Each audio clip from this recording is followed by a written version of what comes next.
every Friday on our website. Red feather deep, here's the receiver who breaks a tackle. It's Bovine. Brantley trying to catch him. He won't. And Oklahoma City on the first play of their next drive busts it loose and they regain the lead. Are you kidding me? Tiberius Bovine once again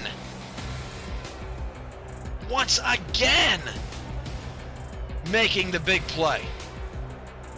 Unbelievable.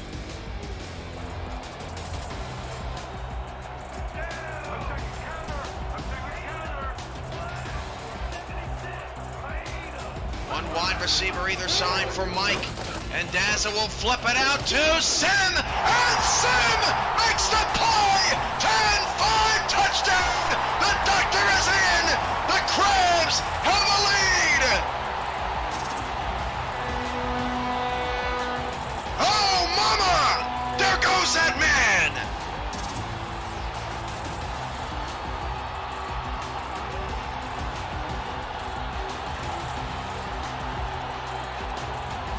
To the right, single receiver to the left. Dunhill to throw, has time, goes deep down the left-hand side. That was complete behind the defense. They can't catch him. 10-5 touchdown. Atlanta. Boo Chisholm does it again. Hand off to English on a first down, trying to get it around the left-hand side. Takes a long way around, but still picks up the first down. Still on his feet, down the sideline. Johnny English past the 20, 10. He scores again. Touchdown, Honolulu. On one of the craziest runs after fake punt, pass, kick, whatever I've ever seen. Unbelievable. Mama, there goes that man. I mean, he goes 5 yards back before he scores. Yeah, I was going to make a comment about that, but I'll keep my comments to myself because he took this one to the house. He was blazing. 51 didn't have a shot. So the Skyhawks having trouble on first and second down sometimes in terms of moving the chains, but they have converted on a decent amount of these third downs. I believe they only had to punt once. Snap back, handoff to English, right up the gut. English fights his way for a first down again, and can you believe that? Johnny English, that's the second time on third down the man has just taken the ball and ran right up the gut for a first. This is a man possessed, ladies and gentlemen. He wants this Skyhawk team to succeed, and it looks like he's... Splint back for Louis Ndula.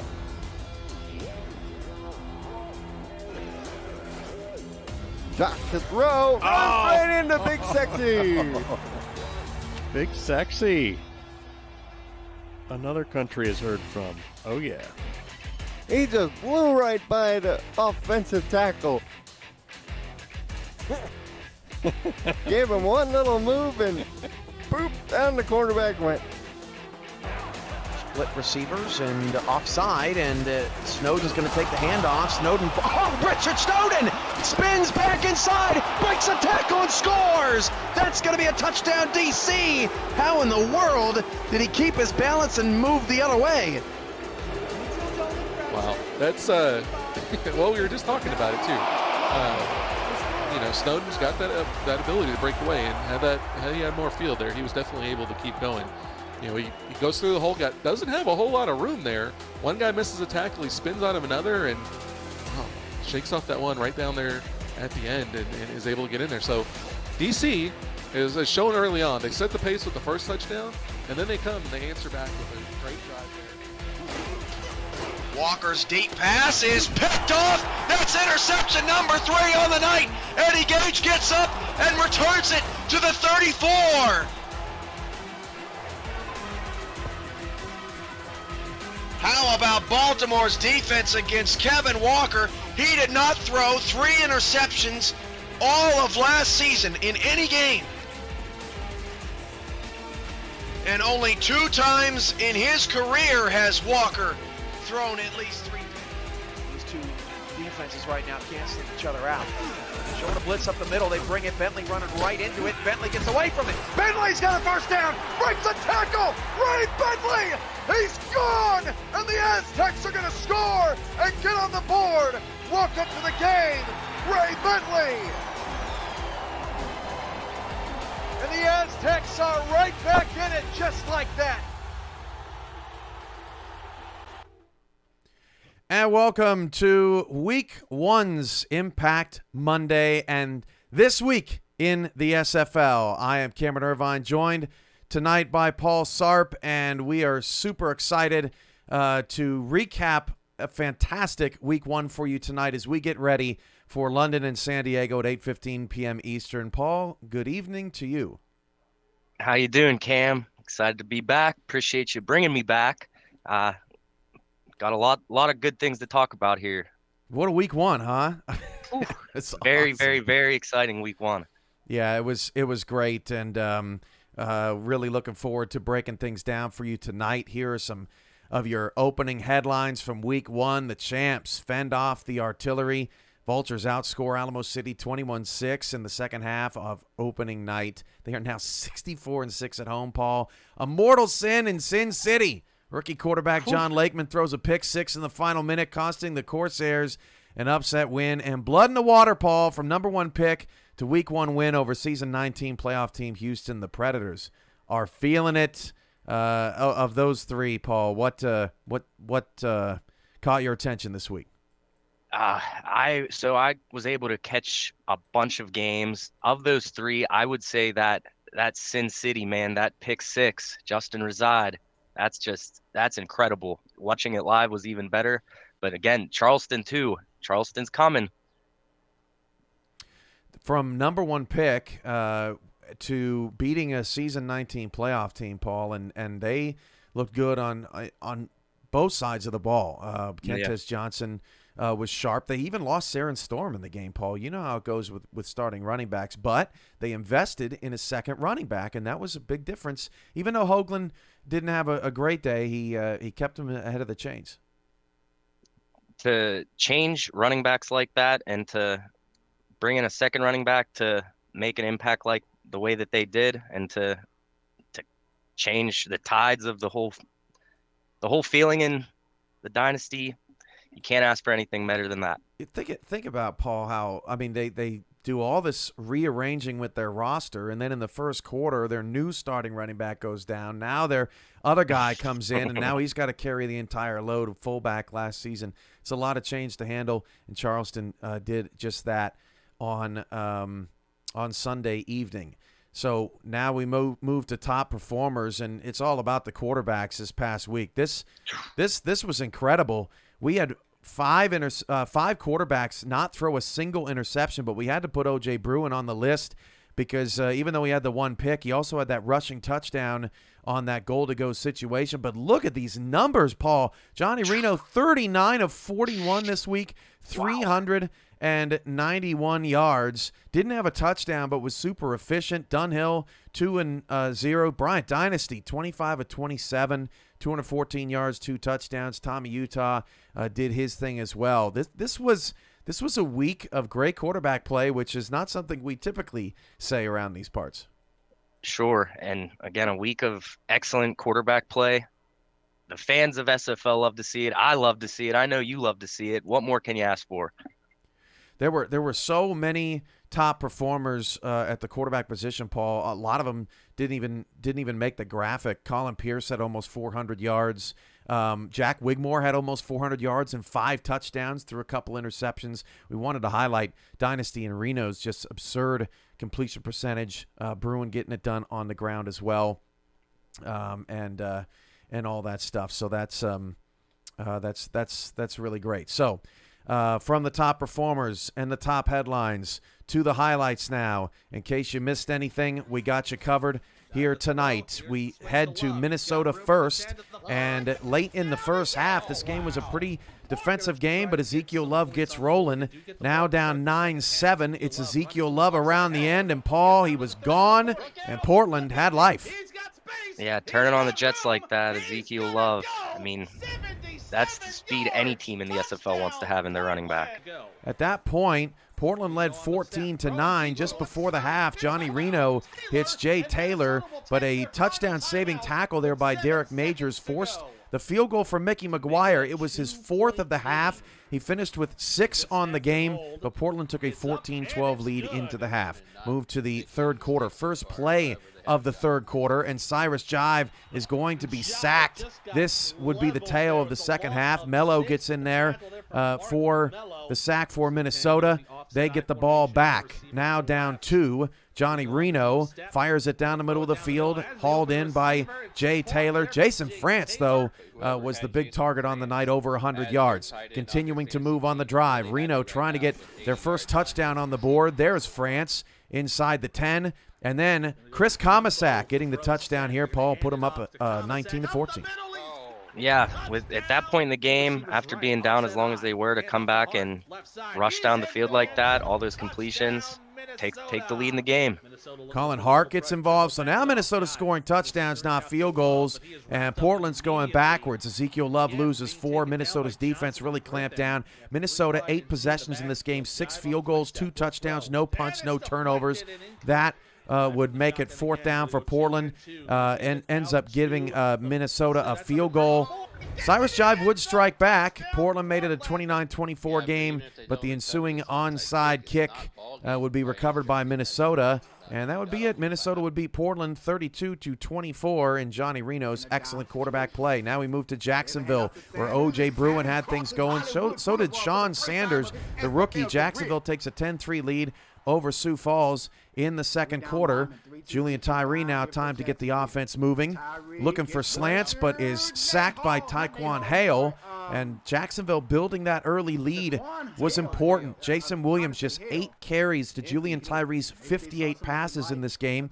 And O.J. Bruin would deliver on the next series. Finds his receiver down the field of the Sioux Falls 25. At that point, Paul, Bruin 13 of 14 for 146. Again, out of the empty. Bruin finds his man down to the 3-yard line. Watch this play.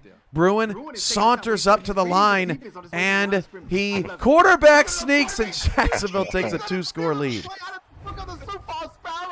Yeah, you love to see that. Just taking his time, walking back up in the no huddle, and then to just sneak it in like that. You just love to see that. And there's Damon with crossing Hollywood Boulevard there in the background of that call. So late in the second quarter, mid-second quarter now, Sioux Falls has got to get the offense moving. That's Kay Marion with her 4th grab from Tyree.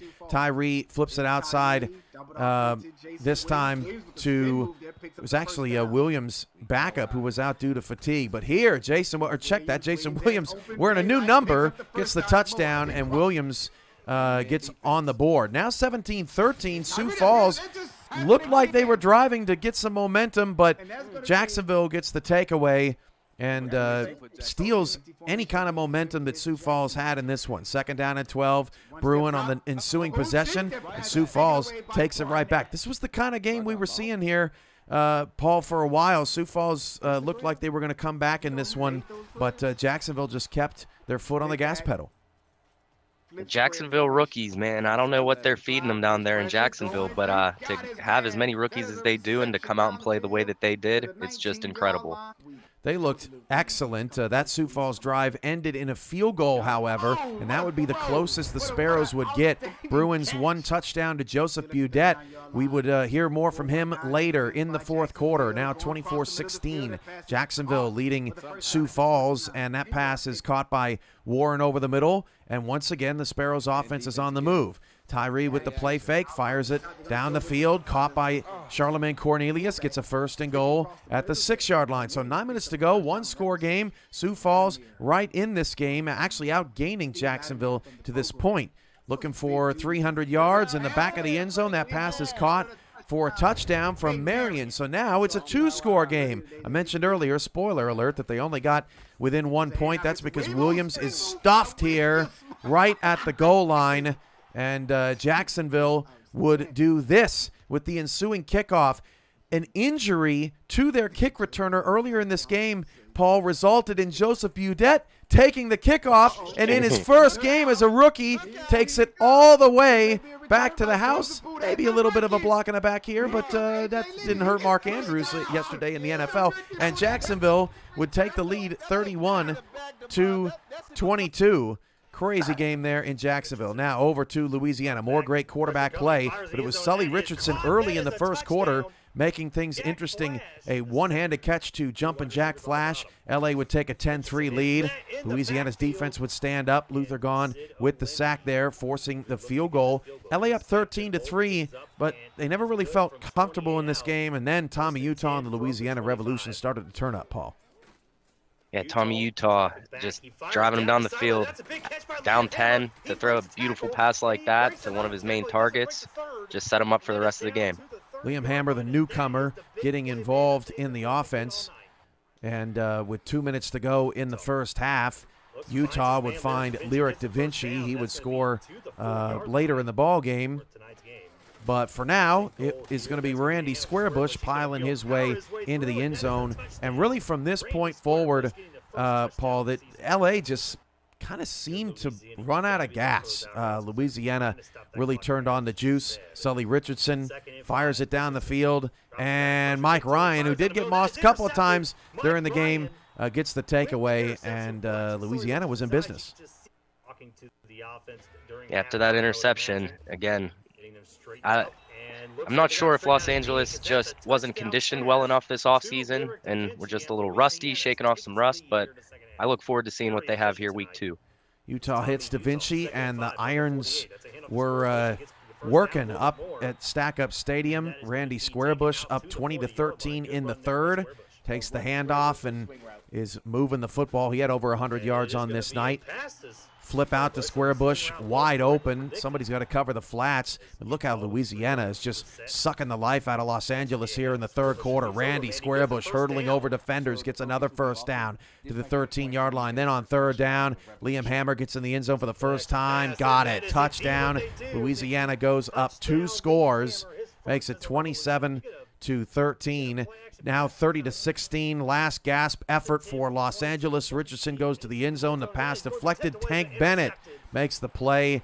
And the Revolution beat Los Angeles 30-16. We also saw more quarterback play in Atlanta. Great quarterback play, that is, with Dynasty 25-27. The Swarm beat Seattle's 37-17. Hollywood had 150 yards and 2 scores. Finnemore with a touchdown. Jefferson a couple sacks.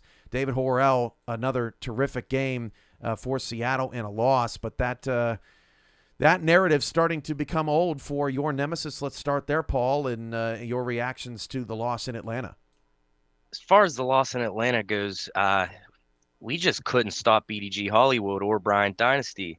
Bryant Dynasty throwing 2 incomplete passes on us, just having his way with us. And BDG Hollywood, no stopping him either, just ran and ran and ran all game long. Back to Jacksonville, a totally rebuilt team, Paul, and they got a little bit of momentum late last season beating Arizona, but this was a shocker of the weekend to take down a team that won a playoff game last season. I know it's in your building, but just the way they did it was super impressive. Sure. The way that they came out, again, Jacksonville winning was somewhat of a surprise to me, but also not a surprise to me just based on the history of the Jacksonville Kings.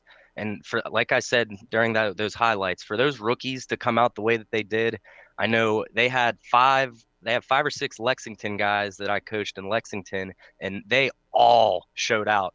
Dill Swayze, Joseph Baudet, the Nur brothers, you got Sean Sanders. Again, they kept firing away.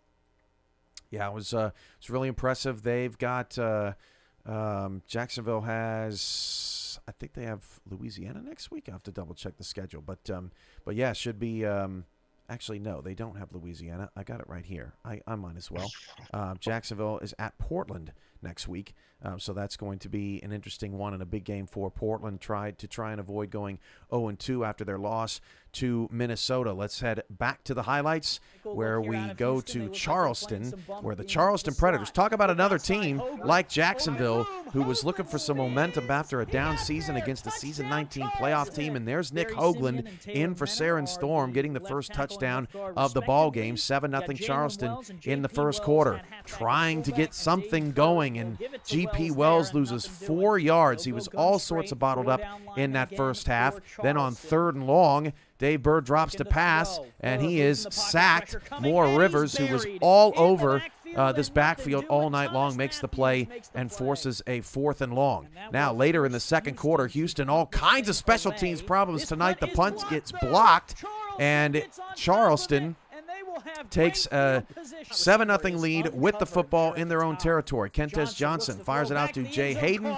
for the score. Just like that, 14-0, Paul. 14-0, going up 2 possessions there to start the game with that block punt. Again, it's another block punt. And another mistake for this Houston special teams unit. Charleston again takes over. They got a field goal out of that drive. Now in the third quarter, Kentez Johnson, 17-0. The receiver just flat drops it. Dedrick Law makes the interception, and finally, Paul, Houston has life. But then, just 2 plays later, fumble! Jalen Wells coughs the ball up, and Charleston recovered. This was the type of night it was for Houston. More Rivers in there causing the forced fumble. Yeah, just turnovers killing Houston there. Special teams killing Houston. Again, I don't expect that's something we'll see moving on in the season. Jack Brown recovered the fumble. GP Wells finally gets things going in the third. 17-7, and Houston has new life.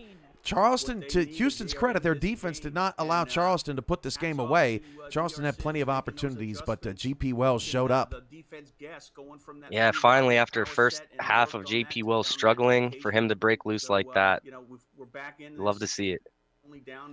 Next series for Houston. Wells again. This time, no one touches him. Look at the speed. Just can't get him. And GP Wells scores again. It is a 3-point game to that point. Now 20-14. Flash forward to the third, and GP giveth and taketh away. Sam Blotner with the pick 6. And Houston was behind the 8 ball from there. 30-20 late in the final minute. That pass hauled in by Mike St. Green. Houston tried to make a comeback of it in the last couple of minutes, but failed on a 2-point conversion and failed to recover this onside kick. And Charleston gets the win 30-27. Now over to Ashley Jackson, who we're calling this PGI, post-game interviews, talked with Charleston's Terrell Sutherland and Houston's Corey Menner after the game. PGI. What's up, SFL Nation? And we are back with post-game interviews. And Cam, I just want to let you know that vanilla ice cream is still the best flavor. Don't at me. All right, we have cornerback Corey Menner from the Houston Headhunters, fresh off the game. So despite the loss that happened, was there anything notable that you noticed during the game that you wanted to make mention of? It was a tight one at the end, 30-27. Mm-hmm. At the very end, we were starting to catch up. We had a little hope. Sim took it in for a touchdown. MSG took it in. Those were 2 huge plays, especially with then previous to that, GP Wells taking it in twice within minutes of each other. That was huge. It was. Getting us finally on the board and getting a little momentum going, but we just seemed to run out of steam right there at the end. It's just the plays are there. We just got to make sure we can function properly, run those plays, and make them happen as they need to happen. So what do you think your team did well this game, and what needs work? I want to say defensively, just an overall defense. That was probably where we were the strongest. I think on the offense we need a little bit of work. A few plays that we put in didn't work. Seemed that Charleston had an answer for quite a few of the plays. And on top of that, ball control. We had a few. Just couldn't quite get a grip on that ball, bring it in and take it down. One ended up being a pick 6 for Blotner. Hopefully come next game and for the rest of the season we'll get that issue fixed so we can keep chugging along. Thanks for your time, Corey. All right, we are back with a good friend of mine, Terrell Sutherland. He is of the Charleston Predators, and he is their fullback coming off a fantastic win against the Houston Headhunters. So tell me, what was your coach's focus during practice for this particular game? Well, as you know, I run with the offense majority of the time. So as a fullback, the big thing with our offense was just finding getting establishing our run game, letting our new receivers get comfortable in the system. Because we did have a lot of new faces on the offense, so it's really good, really locking in on that. I think the biggest thing with this game was our intensity. Right from the gate, we were on their throats and essentially did not let up. We led the entire game. Defense was shutting everything down, not just the run, but the pass, everything. They couldn't even get punts off. So that was definitely one of the biggest things about this game. Go ahead, babe. I'm sorry. Yeah, which is something I definitely want to point out compared to last season's defense. This is by far one of the best defensive performances I've seen from Charleston since I've been here, just from sheer intensity. I agree. And with you guys winning, besides the blocked, I think it was like maybe 2 or 3 blocked. 2 blocks. Punts. Shout out to my boy Tyson Dorn for those blocks. I've been trying to get this man in Charleston for 2 seasons. I helped raise them in Annapolis, and it feels great to finally have him in black and blue. I like what he said there, Paul, the intensity of Charleston and the way they played in that game. And I remember Andy Hamilton and Charles Doherty talking about the hitting in that first half. And Andy made a point to say that, I don't think I've ever seen a game in week 1 with 2 teams that haven't played for 3 years against each other. I don't think I've ever seen this kind of intensity on the field. I mean, even the broadcasters noticed it, Terrell noticed it, and the Charleston fans noticed it too.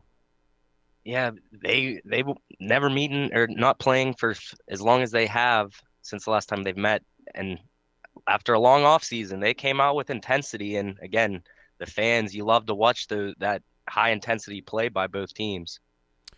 So that's Charleston beating Houston, and we get to a couple of photo finishes coming up, some fun highlights. Actually, let's go to Vegas first. Queen City and Las Vegas. We talked about it at the top of the show. John Lakeman to start the first quarter. This was the opening drive for Queen City, and the rookie hits the vet, Deezer Powell, for the touchdown. Now Queen City up 10-0 in the second quarter, and Greg Gaines gets the interception off the tip. It was all Queen City all the time early in Vegas, which is tough to do. Eric Price, the newcomer for Las Vegas on this offense. But Max Jackson, the savvy veteran, gets the pick 6. We'll see that play again later, unfortunately for John Lakeman. And these are the highs and the lows of having a rookie quarterback, Paul. Sometimes he's going to make some great plays. Sometimes he's going to hurt you. Eric Price down the field now hitting Mason Kirby, getting Vegas in position to tie this game up, and they would not at 10.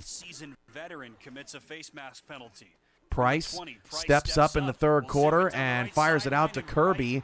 Vegas starting to get some momentum. You see Queen City stuck at 10 on that scoreboard. Their offense just could not produce points in the second and third quarters in the middle of this game. Scott Johnson didn't do much on this night, but broke that tackle and gets Vegas into the end zone, would give Las Vegas the lead. Now 3:05 to go in the third. Lakeman with a pump fake, fires it deep down the field, and wide open was Doug Spelling, but you'd like to have that one back, Paul, because if Spelling catches that in stride, he's gone for a touchdown.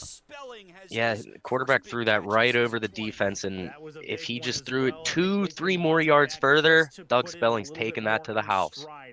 Pretty spiral, but just a little off target there. Spelling makes the catch, though, and the drive would continue for Queen City. 3rd down and 4 with 2 to go in the third, and Lakeman again over the top, perfectly in stride this time, finds James Matthew Jr., and Queen City would tie it all up at 17 in Sin City. Going into the fourth quarter now. Vegas in the red zone, 3rd and 6 and 7, a chance to retake the lead, and Eric Price throws a pick. He would throw 4 on this night. Ted Haynes, another one of those veteran players in the secondary, trying to catch these rookie DBs up to speed, gets the pick, and Queen City has another opportunity to take the lead against Las Vegas here in the second half. Just 1 minute later, play fake for Lakeman, and Lakeman's going long again, but this time Sean Allen picks it off. Better better accurately thrown ball to Doug Spelling, but Spelling most certainly covered on that one. Another mistake for Lakeman. Vegas would turn that into a field goal. 6:07 to go. Same play. Lakeman dials it up deep, and this time it's Deezer Powell on the post pattern, breaks the tackle and scores. And with under 6 to go, Queen City looking to pull the shocker on Vegas, takes a 24-20 advantage. Vegas would try to answer. 3rd and 5. 4:40 to go in the fourth. And it's Dan Dash, another rookie. Queen City and Jacksonville, their rookies, Paul, showed up big in these games. Showed up massively. To come play in your first SFL game in your career and to play the way that they did is just phenomenal. There's another one, a 4th and 3 stop. Gets Queen City the ball back, and with 45 seconds, you think the game is over. It should have been. Lakeman, the same play through the pick 6 on earlier, throws another pick 6. Justin Rosai, inexcusable, Paul. Inexcusable, as the Fury end up winning this game 27-24. More on this game here in just a bit. Now, Indianapolis gets Colin Pierce, handing it off to Christian Pierce. They're hosting Florida in the Sunday nightcap. Florida Storm, not the best week 1 team. They always seem to bounce back, but Indy looking to make a statement on this night, and Ryan Roosevelt was dominant in the second quarter. They're catching a beautiful post pattern, and Indy is in business now, 7-3 in scoring position. Colin Pierce fires it to Jay Viper down to the 11-yard line, and then a couple of plays later, it's Ryan Roosevelt again for the touchdown, and at this point, Paul, 14-3, Indy on top of the Storm. 14-3 to start off. Again, like you said, Florida not always a strong week 1 team, but to come out and play the way that they did to make it a game, you got to be happy as a member of the Florida Storm. Andrew Francis helped this offense out, Paul. The offense had just 10 first downs in this game, but a pick 6 kept Florida in it as we head to the half. Roosevelt at this point, 88 yards, with Indianapolis up 14-10, and there he is again. Over 100 inside the 20, down to the 12-yard line. This man was killing guys like Evan Carroll and Ryan Davidson all night, which is difficult to do. Ron Cochran is going to counter after Indy just got a field goal off the drive, and E.J. Minson outruns Kanye Rockefeller and the rest of the defense, and just like that, Florida tied the game. So you look at this, Paul, 2 huge plays. Francis scores, Minson scores. Not a lot of ball movement for Florida, but it kept them hanging around. This is a critical 3rd and 1 conversion for Christian Pierce. Didn't do much on the ground on this night, but did a really nice job moving the sticks at times, and at times not. Dragged down in the backfield, that would force Indy into a field goal. Pierce averaging just 1.5 yards a carry. Flash forward, late in the game, 4th and 6. It's the last chance for Florida, and Minson's out of bounds, Paul. Yeah, that's tough. Just couldn't get the feet in bounds. They had a chance. They were driving down the field, too. It was looking good, but just a little too far, a little too much sauce on the pass from Ron Cochran. Indy beats Florida 23-17. Okay, back to that Vegas game. Crazy stuff, Paul. Your initial reaction when you were sitting there watching the end of that game to what transpired there with Lakeman and the Corsairs? Sitting there watching the game, Las Vegas, they shouldn't have won the game. They had so many turnovers. They kept making it a game. It was a close game, and then to have the ball on the 10-yard line, I think it was a minute left, and to throw that same play, and it just unfortunately didn't go in Queen City Corsairs' favor there. So that's a look at some of the photo finishes from this week. And now we head to Tyler Falk for a NETMA snapshot of week 1.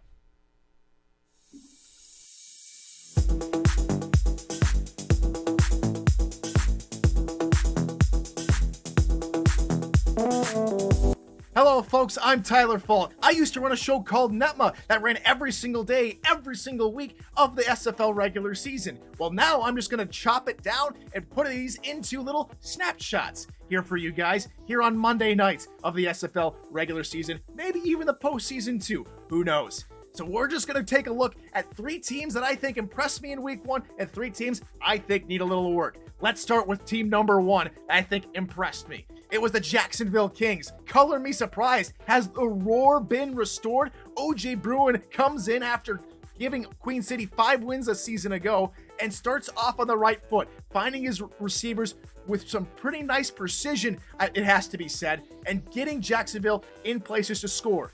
The big thing, though, that really impressed me was Jacksonville's defense, forcing 3 turnovers out of Julian Tyree and Sioux Falls, who to me just didn't look like they were quite ready for week 1. And we all know in week 1, don't have a lot of tape to go over, don't have a lot of game planning to go over. But Jacksonville caught Sioux Falls on the right foot, and Jacksonville keeps up with the Joneses in the East Division.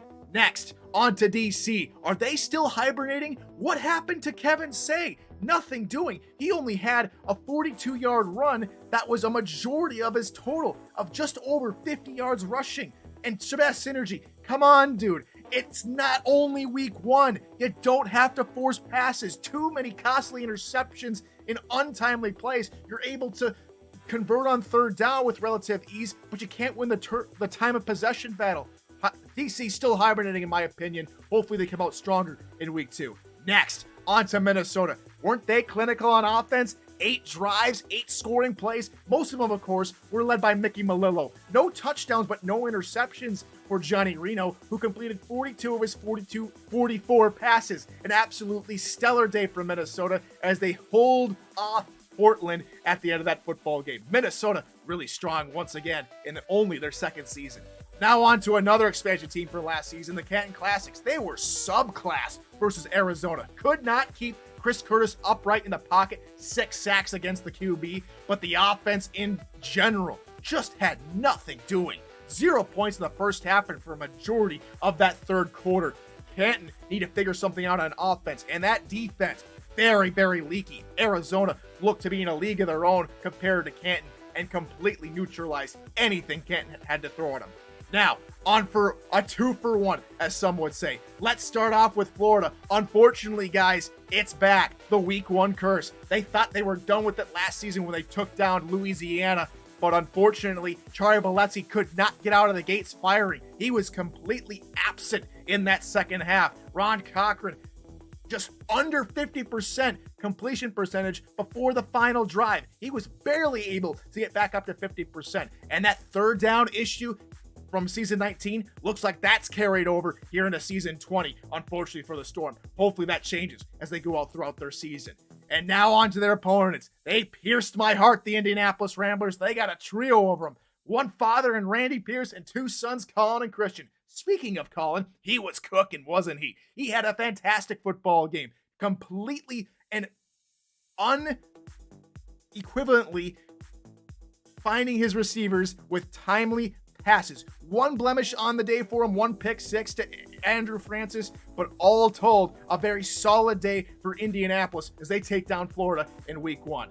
And that is going to do it for the first episode of NETMA Snapshot. We'll see you next week. Back to you guys in the studio. From me, it's good morning, good afternoon, and good night. Thank you, Tyler. Any objections there, Paul? None whatsoever. I think Tyler hit it perfectly. Again, bunch of winners week 1, bunch of losers week 1. Not everyone can be a winner, not everyone can be a loser. I think Tyler nailed it perfectly with everything he went over. That's the thing, Paul. That's what people don't realize about sometimes about running the SFL. Half the players lose every single week. There's nothing I can do about that. That is just the nature of sports. And winners and losers from Tyler's Snapshot is a perfect encapsulation of that. So from some photo finishes to some winners and losers to some teams that win a lot. These are some championship contenders that took care of business this week. Let's go back to Thursday, opening night. Paul, you and I were there. Baltimore hosting Alamo City. First play of the game. Mac Chima from Jack Wigmore scores. The offside would be wiped away, and Baltimore takes a 7-0 lead, the 3-time defending champs. But Ace Fennick would strike back. Alamo City gets on the board. Greg Soto with the touchdown catch made it 7-all. 14-7 now Baltimore, but Ace Fennick to deuce right back. Maybe the best catch of the week, Paul, is deuce ridiculous in the end zone. Yeah, what a one-handed catch there. I would say, from what I saw in the action this week, that had to have been the nicest catch of the week. 20-17. Alamo City up in the third. This is when you started to think maybe the artillery it was just going to be their night. They were just going to stun Baltimore. McGuire with an excellent read on this play on Mac Chima. McGuire a couple of times lost Chima in coverage on the night, but did a great job there. 3rd down and 2. Fenix steps up in the pocket and is sacked. Why is that important? Because it forces a field goal. Saron Yates, the fourth, was a machine. 47-yard field goal. I'm still not entirely sure what happened here, but all I know is Baltimore blocks it off their own face, and the return did not matter. And what matters about that play, Paul, is that after that, Baltimore had all the momentum. Yeah, after that play, things were just trending so well for Alamo City, and to have that block field goal not go the way that we thought it was going to go, it just changed the entire atmosphere of the game. Warren Murray on the next series takes it down the left side. At this point, Paul, I think he only had 1 yard rushing. He had done absolutely nothing, but Baltimore was able to get him going in the second half. Late in the third quarter, Wigmore out to Murray. Murray moves the chains, breaks a tackle, gets down to the 2, and then Wigmore would punch it in for yet another touchdown. Mac Chima's 3rd of the night. Baltimore takes a 24-20 lead late in the third. Okay, so if Deuce Fenech had the best catch, this may be the best throw. Oh, zips it right past the ear hole to Ivory Irvin. And Jack Wigmore cooking with 5 touchdowns on the night. Ashley Jackson caught up with the Alamo City Artillery's Bo Martin Jr. after the game. And last but certainly not least, another good friend of mine, Mr. Bo Martin Jr., a.k.a. Thickenusi. Come on now. You know what it is. I know, but, you got all the ends and everything in there. So it's thick and juicy. You know what it is. The Alamo Artillery had a fantastic game against the Baltimore Vultures. Unfortunately, did not pan out as well as they thought they would. They lost 23-38. But tell me, Bo, what did your coaches tell you that were going to be possible concerns for you guys? Yeah, so I mean, from the jump, we already knew. I mean, these guys are the defending champions, like 3-time champions. 4 out of the last 5 seasons, these guys have sat at the top of the mountain. So we already knew we had an uphill battle ahead of us. So, I mean, Chad Stinson and Greg Soto, they really did their homework on these guys. And, we knew it was going to be an uphill battle. Those guys really, they put in hours and hours, trying to strategize. But at the end of the day, it's only so much you can do against Baltimore. And so I feel like we actually did pretty well against them, and I think we may have figured a few things out, and hopefully we'll see them again in the playoffs. Indeed. So what do you think your team did well during this game, and what do you think needs work? We actually did several things well. We moved the ball really well. Ace had over 400 yards, or over 300 yards. We've had over total 400 yards of 400 yards of total offense. So, I mean, we moved the ball really well. Ace had about 330 yards or something like that as far as passing. Brad added like another, I think like 85 yards. A solid day on the ground for him. A really good day for Ace moving the ball in the air. But I was really impressed, especially by the defense. Our defense actually got pressure on Jack Wigmore, and that just doesn't happen in the SFL. Like they've somehow been able to keep Jack, clean. Like he hasn't even had to have his jersey clean all last year, I don't think. And so we were actually able to get to him. I think we sacked him, I want to say 4 times. Probably more than anybody got to him all last season. So I was really proud of the way my defense stepped up. And offense too, like I said, I think we had it's a really good judge of where we stand in the league. Is we can always measure ourselves by Baltimore because they're the best. And if you want to be the best.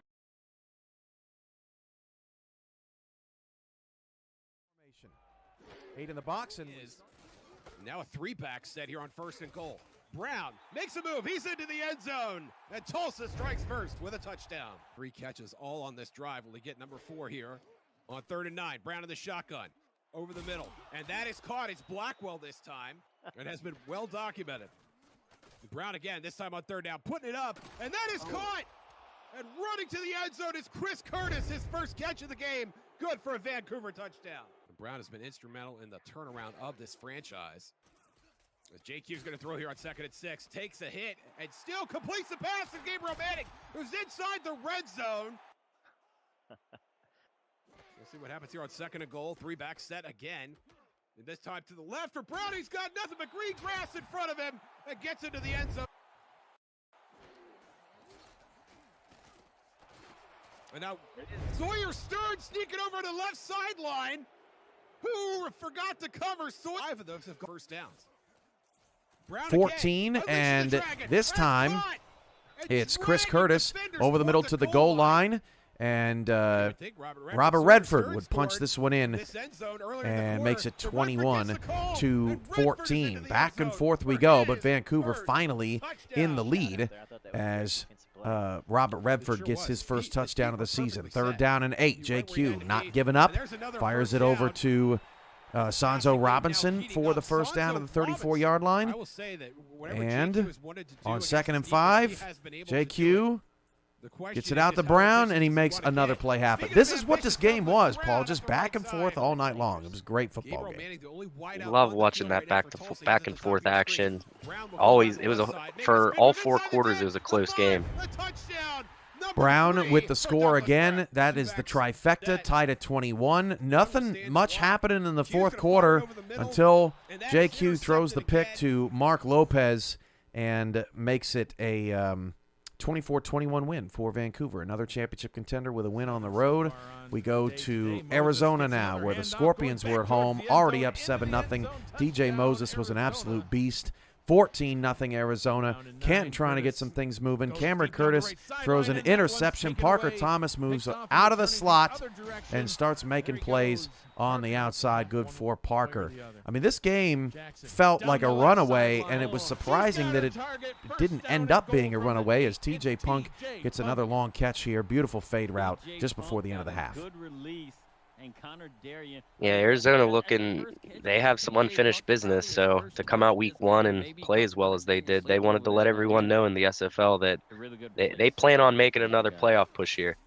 2nd and goal with the 2, and Jackson fires it out to Moses, and Moses is in again. Another player, another running back this week with 3 touchdowns. I don't know where the water is in Phoenix, but Moses is looking for it, and it's 21-0 before the half. In the 3rd quarter, it's 24-0, and finally, Canton starts to get things moving. Kendra Wells with the catch on the corner route to the 6. She would finish off the drive. Curtis to Wells, near side, scores. Extra point was blocked, though. 24-6 now. Late in the 3rd quarter, Cameron Curtis is still spinning it and slinging it. Mike Twinscrew, first down to the Canton, or to the Arizona 34-yard line. And this is when Arizona started to get a little nervous. Cameron Curtis standing strong in the pocket. Hits Mike Twinscrew, and on the very next play would hit him again. Be 24-13, Paul. Yeah, I love the way that Canton just kept fighting back. And again, like you said, Arizona started to get a little nervous there. But again, just able to pull it out here at the end. Curtis hit as he threw late in the ball game. That was on 4th down. Arizona's defensive line took over. They were a menace for Canton, made it 27-13. And Ashley Jackson caught up with the infamous Bread, Alex of Canton, after the game. We are back with another one of my good friends, Mr. Alex Bread of the Canton Classics. He is the director of communications over there, and had a few questions for him as well. So, despite the 13-30 loss to the Arizona Scorpions, what were some notable things that you saw that happened during the game that you wanted to make mention of? We got a few picks, which was really good, and you guys did so good. There's a reason you get called the most effective quarterback in the league, because oh my God, those drives, man, those drives. I knew going against Canton, especially with Bob Funk over there, I knew that I was going to get picked off, because that's what you guys do. You have to be careful where you throw the ball, because you will not come out unscathed, you know. Yeah.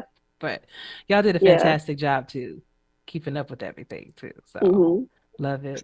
I've been seeing the scores, and like I don't know. I thought it was quite interesting, to be honest, because it was so hard knowing that my friends are in different teams and like I don't know who to root for. It was kind of an issue, but yeah. It's a good problem to have. You know, you got people that have your back no matter what team you on. So it's Yeah. always good. Excellent job there by Ashley Jackson all night long, catching up with people all around the league. If you want to be interviewed by Ashley for the This Week in the SFL program, just shoot her a DM this upcoming week for week number 2 this weekend. Okay, Paul, so we've seen Baltimore a contender, Vancouver a contender, Arizona a contender. They've all won.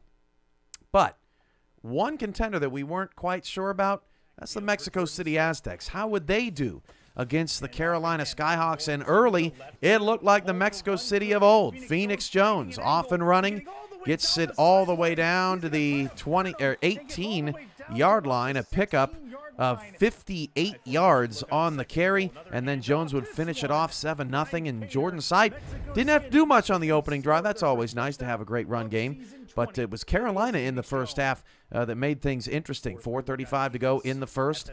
How would Ike McBride look on her new team? She picks up the first down to the 38-yard line, and Carolina is moving. Lots of new faces in this game. How about Chase Earl? How would he look in a Carolina Skyhawk uniform? Matt South delivers it. Earl's got a first down past the 20 to the 13-yard line, and the Skyhawks are in the red zone. And so far, so good for the new faces. Matt South, would he find another new face for the touchdown? Not really. Harish Prasad, but that's okay. Prasad has had plenty of touchdowns in his day and has helped Carolina to continue their run here in the SFL for many years. Heath McDaniel Jr. picks up a touchdown. Now, all of a sudden, Paul, Carolina leads 14-7. I love the way that Carolina came out and played against Mexico City. For them to come out swinging the way they did to take the lead on a team like Mexico City, it was great to watch. That's how it looked going into the half. Then on a touch, you know what's going to happen, Paul? If we're showing you a special teams play, it was either, what does Deion Sanders say? It was either a boo-boo or it was a great play or something. Harish Prasad, this was a great play. This was not a boo-boo. And Carolina takes it into the end zone for a score. Harish Prasad's second touchdown. Now the Skyhawks are up 21-7. Look, he's rowing too. What's going on out there? Too many boats. Jordan Sipe would have to step up big, but he's sacked on this play, 3rd and 11. But watch how he responds, Paul, on the next play, the very next play after Phil Hall's sack. Down 14 with 3rd down and 11, and Jordan Sipe delivers. This turned the tide for Mexico City. Look at this throw. Falling down to the ground, and just a beautiful job by Bartley to get Sipe over 100. And Mexico City turned it on after that. What a throw by Jordan Sipe. Falling down to get a 3rd and long, that's just incredible. Pretty catch there. 5 minutes to go in the third. 2nd down and 3. And Sipe fires it out to Nick Lockett for his first touchdown in a Mexico City Aztec uniform. Congratulations to him taking over for the late, great GOAT, Matt Wilson. 21-14 now in the third. Matt South trying to answer, and South is going to be decked. A 10-yard loss as Mexico City's defensive front started to eat. That's Skylar Kingsley with the takedown, and it would put South behind the chains. Very next play, South pump fake on 2nd and 20. See what the D-line can do. Menafield with the interception directly off of trying to convert a 2nd and long. That is defense turning into offense. Down 7. Jordan Sipe to Nick Lockett again. 35 seconds left. Mexico City ties the game, and we're going to overtime in Raleigh. 3rd down and 4. First possession for Carolina. They hand it off to McBride. McBride unable to get the first down, although she did her best to try and push the ball past the sticks. Mexico City gets the stop, and on the ensuing possession, it's Phoenix. It's is it Phoenix? Ray? Is it Phoenix or Ray? It's Phoenix. It's not how you start, it's how you finish. But for Mexico City, it was one and the same on this day. 27-24. The Aztecs win in overtime. And Paul, all those contenders take care of business. It wasn't easy. It wasn't pretty. We didn't have a lot of road wins this week, but the road wins that did come came from the best teams. for Jordan Sipe to come out like that, getting his first of what I think will be many game-winning drives in overtime, answered the question of what I was wondering about Mexico City before they played, where if Jordan Sipe can live up to the pressure, and he clearly showed that he can live up to the pressure. That guy has ice in his veins. Some programming notes for tonight. Mike St. Green and Chris Curtis will actually be by at halftime, and they'll break down the first half of this game and post-game as well. Paul and I will be calling tonight's game, and then we also have Mike O'Neill coming up with a preview of tonight's showdown between London and San Diego. That's going to be fun. But before we get to that, 2 more games left to break down, Paul. We start in Motor City, Detroit, where Ibrahim Krieta was cooking early. Guy Clausen, who says he can't play wide receiver, as Motor City gets on the board early against the Denver Nightwings, visiting Bailey O'Shaughnessy just before the half. Finally gets Denver some offense and makes it a 13-10 ball game. Boy, did Denver really need that. Look at those feet flutter. Bailey O'Shaughnessy, one of the fastest running backs in the league, just turning on the Jets there. Deep ball for Gene Struthers. This was the problem, though.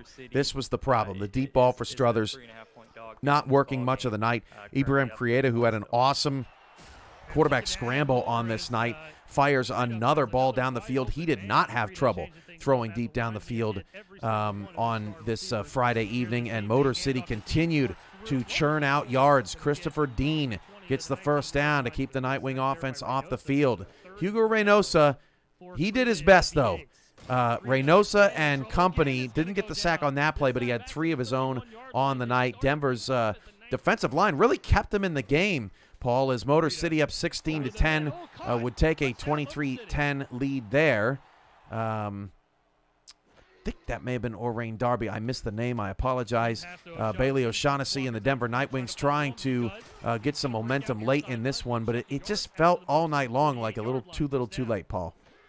Definitely a little too late for Denver. Again, Motor City's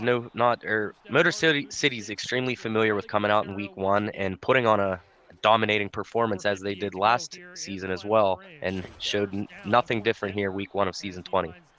Struthers hits Mosley at the down the middle of the field there on that route, so 4:39 to go in the fourth quarter. Struthers looking for the end zone. It is caught by Riley Quintero. Nice ball from Struthers. His first SFL touchdown. Denver would go for the onside kick, but only one recovered this week. That was Houston. They turned that into points, but ended up losing the game anyway. And on 2nd down and 3, this was the play that sealed it. Christopher Dean, they rule it a first down. I don't know, but that's all right. Motor City wins. They beat Denver 26-17. How about, last but not least, in Fort Worth? If you like tight ends, I see you, Mike Daggs, in the chat. You like this game. Robert Garrett Jr. in the first quarter, making things happen, 7-0 Fort Worth. And then Lauren Percoco from Shabazz Synergy catches it in the back of the end zone. We're all tied up at 7.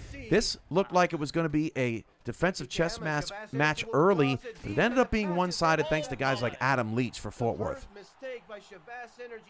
Yeah, Fort Worth just showing why one of the best defensive teams in the league here against a strong DC offense. Synergy. There's another look at it. Adam Leach, that would not be his first interception of the evening. Synergy looking. Oh, it's like I knew it was going to happen. Adam Leach with the interception in a tie game at 10 in the third quarter. A very defensive game, but Adam Leach kept being the difference maker for Fort Worth. Now on the ensuing drive, a 3rd down and 3. They hand it off to J.Z. Bacon. He's sizzling for the first down. Another 3rd and short for Dunhill. And Dunhill hits Robert Garrett Jr. The 3rd down's big in the second half for the Toros. Now flip the field. It's in the fourth quarter. Still tied at 10. Dunhill hits an open Cade Stevens. Check that. Charlie Baker. We'd see more from him right now. 1-yard route.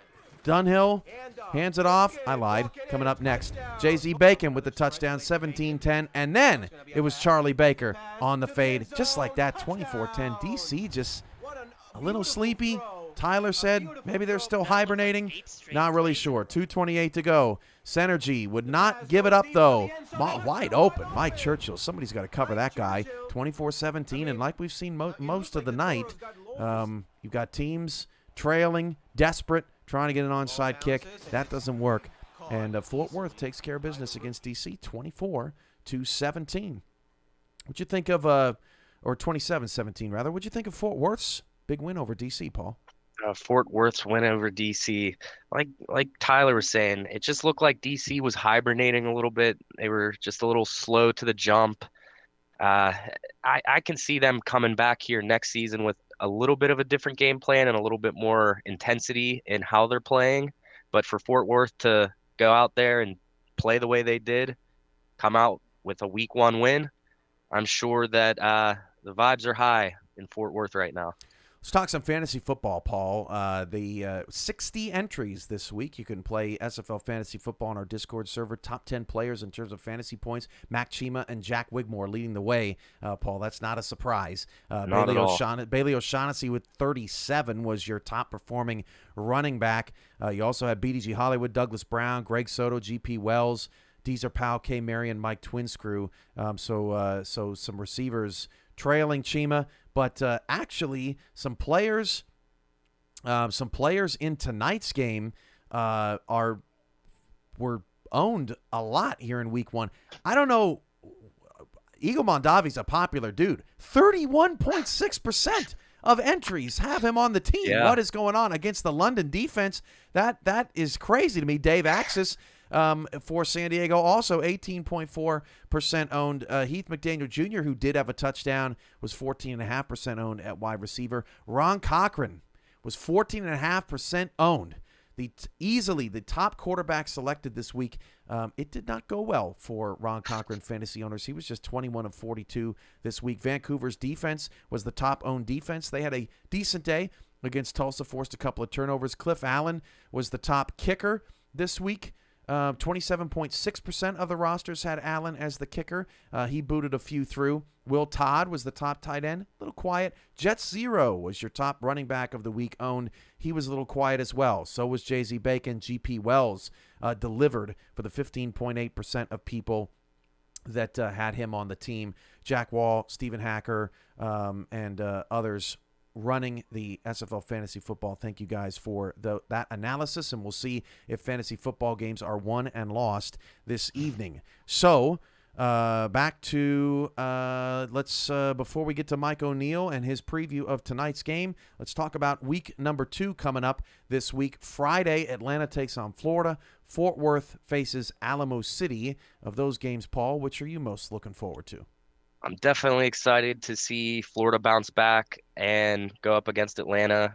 I think that may be one of the best games of the week next week. Just two high caliber teams. I can't wait to see that game. And San Antonio is going to be rocking too in their home opener as well. Full slate on Saturday, just like in week 1, with 6 games on the docket. It starts with the battle for the Golden Dogbone, Motor City and Canton at 1 p.m. Eastern in the matinee. No game on the Saturday slate with 2 teams that won in week number 1. There's a lot of interesting matchups. Indy-Tulsa stands out to me, Paul, after the way that Indy played, and Tulsa looked pretty good against Vancouver as well.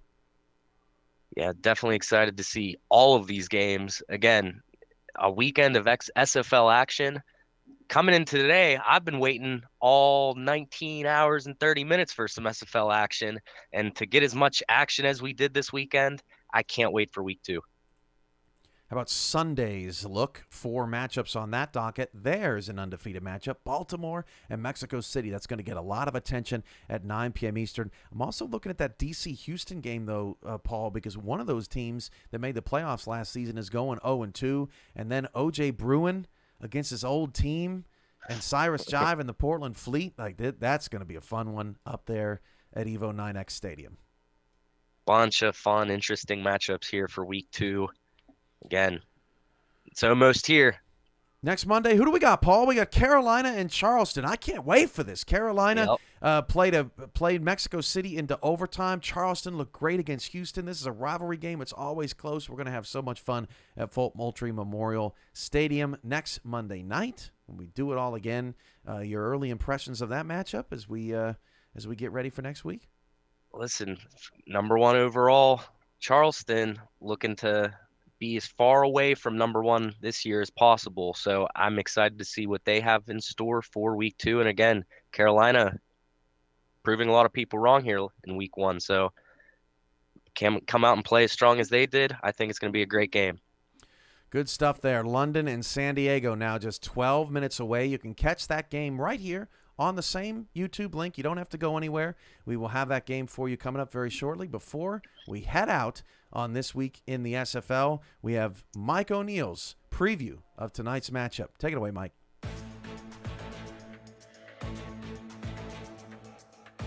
Thank you, Cam and Paul in the booth. Appreciate you guys. What is going on, SFL Nation? Mike O'Neill here. Welcome to Around the SFL.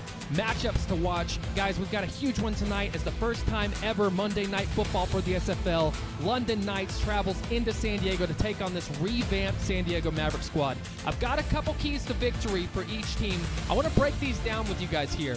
We're going to start with London. London's offense has got to find a way to get Merrill going. He's the oil to this London engine, and without him, Pickler becomes a liability. We all know what Pickler is capable of, but we also know that Pickler can turn into an interception machine if the run game isn't there. So listen, London's offense has got to get Merrill going early. That has got to be a focal point for this offense. For the defense, San Diego's wide receiver core, if we look at this roster, they are built for the explosive plays, all right? Take away the deep ball and keep everything in front of you, okay? If you're London's defense, everything stays in front of you. Turn this high-flying offense into a nickel and dime offense and trust your offense to take over. Key matchups here for London. I want you guys to watch these two players. Free safety Anthony Wyo and Jack Russell, the strong safety, versus San Diego's receiving core. That's the matchup to watch tonight for London's defense. Now, notes. I've got a couple notes for London. Talking about the San Diego squad, this is a totally new squad that nobody really knows what they're going to look like on field. But San Diego's greatest weakness lies in their greatest strength, which is how their team is built. If you look at their roster, they look like they are built and setting it up for the explosive deep plays. Shut down the explosives, force the Mavs into an early season identity crisis is what London has to do tonight. Moving to the other side, San Diego here on offense. Spread your offense out. Utilize pseudo in the pass game. Basically keep the defense honest. Show them that you can do it all. You've got two tight ends here in Benji Matson and Adam Williams. Listen, utilize them. Make sure you throw every kind of look that you can at them. Show them that you're versatile. Show them that you are not just a deep ball type of team. That is what San Diego's offense has got to do. On the defense, clog the middle. Very, very simple. Clog the middle. This is a team that feasts off of linebackers with slants and arrows in order to open up the deep ball. We know the arm that Johnny Pickler's got. Listen, throw some pre-snap looks into them, some different pre-snap looks that they haven't seen. Try and confuse Pickler and try and put pressure on Pickler is what you could do. And for the love of all things, please shut down Merrill. Contain Merrill at all costs. That's what this defense has to be going into this game thinking. Notes for San Diego here. London's last performance against Arizona in the playoffs resulted in a loss. In that loss, Merrill averaged 2.8 yards per carry. It's no coincidence Pickler in that game threw 5 interceptions. Make this a repeat for the London Knights playoffs game. That is San Diego's keys to victory. And the matchups to watch for San Diego is Benji Matson and Adam Williams versus that rookie Jacob Creech in the linebacking core for the London Knights. Guys, I really, really appreciate you coming in, stopping by, and listening to my key matchups for the night. I'm going to send it back to Cam and Paul in the booth. Thank you, Mike. Awesome job as always. And Paul, your final thoughts on our London-San Diego matchup before we head out to the field. Final thoughts. Last Thursday, I feel like we hit it pretty head on with the pregame thoughts. And as far as for tonight, we don't typically see the away team come in and steal some wins. I think it's going to be a very tight game here tonight. I think San Diego's ready to show everyone what they have. And I also think London's ready to show everyone why they had what they had last season and why it's going to continue into this season 20. Paul and I can't wait. We've got kickoff on the other side of this break. This has been This Week in the SFL for week number 1. We hope you all enjoyed it. send us feedback wherever you would like to send us feedback. London and San Diego is coming up next. Don't go anywhere.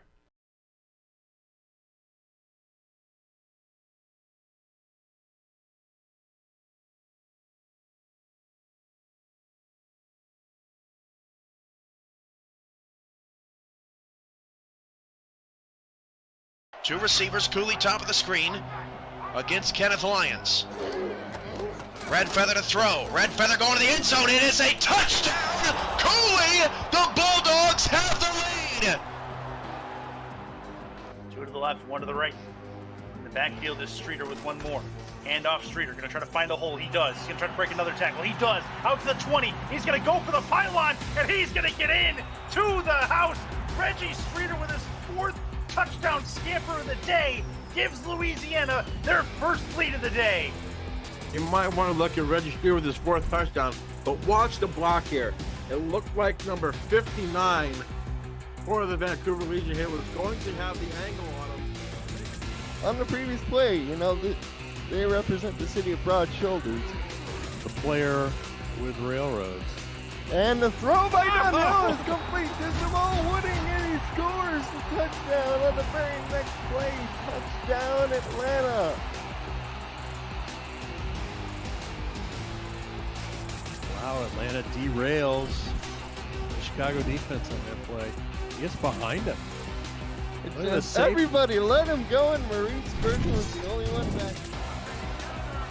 Two backs and three receivers as Marconi drops to throw, and no pressure on Marconi at all. The pass is picked off, and the defender or the receiver fell over. That's Koyama Shigeki, and he scores. Touchdown Legends on a pick six from Marconi.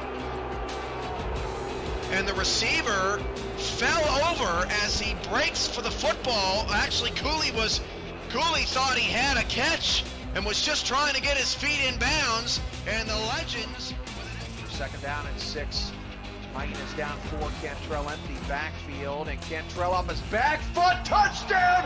What a throw from Cody Cantrell to DR Sim. That was masterful.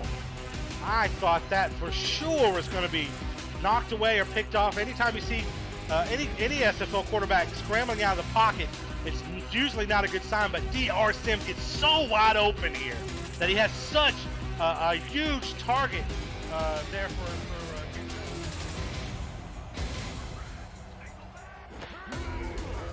Step drop from Pickler over the middle. Another interception. Going. Good Had a big game last week, and he's off to the races. No one can catch him. Baltimore are cruising here in the first half. Touchdown Vultures. And we just talked about it. Johnny could not afford the mistakes. That's his second interception thrown here in his first half. Alvin Mack, I've said it time and time again, every time I call their games, he gets sidelined to sideline as well as any linebacker in this league. He takes advantage of a bad situation and turns it to 6. They'll start off with no Jared McChesney, and Josh Miller will throw. Looking top of the screen, it's picked off right into the hands of Iverson Gamble. A great start for Arizona. Gamble chasing down to the sideline, and Jeremy Mosley prevents a touchdown. What a play for Iverson Gamble, the 7th-year corner, and what a start for the Scorpions. Second down and 10, 3 receivers. Now they go to Parker on a stretch. Haven't seen that much of the night. Breaks the tackle, and then another, and he's down at the 1. He looked into me, honestly. Let's see the replay again. Parker breaks 2 tackles. Orlando's just throwing a little bit of everything at him tonight. And he's off. 3 receiver set. William Dula in the gun. William Dula the throw, firing deep over the middle. Has a man, Jalen Miller, past the defenders, 5, touchdown, Carolina.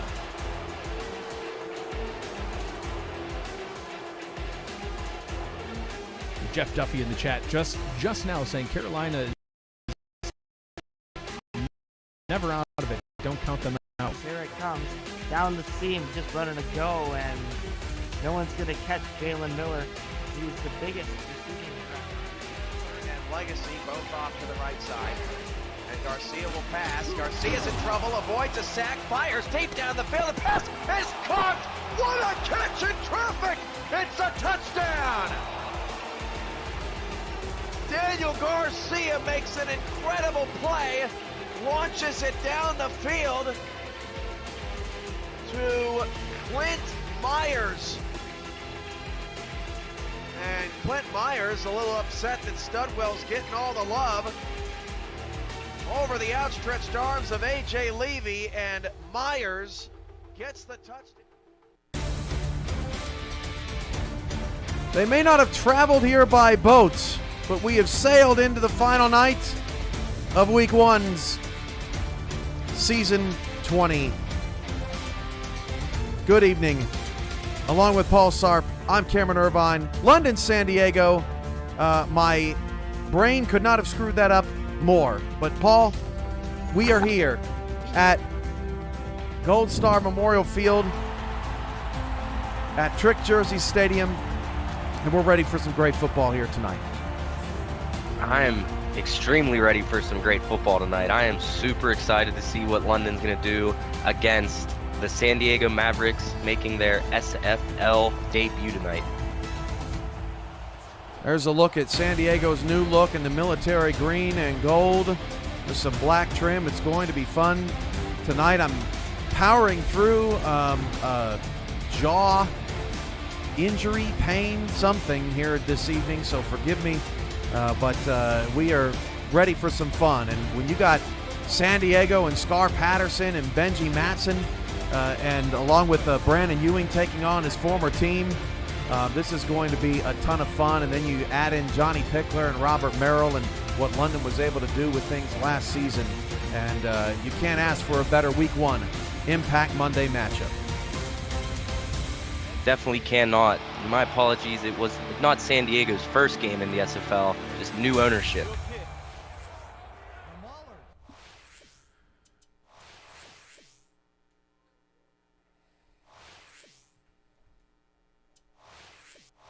Have won the toss and select a kick.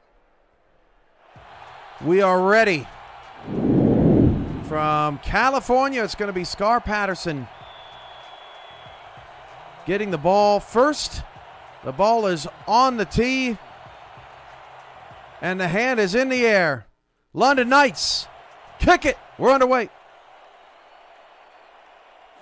Super excited to see Scar Patterson here come out here on this first drive. From the 5-yard line, gets it out to the 27. That's the returner, Dave Axis.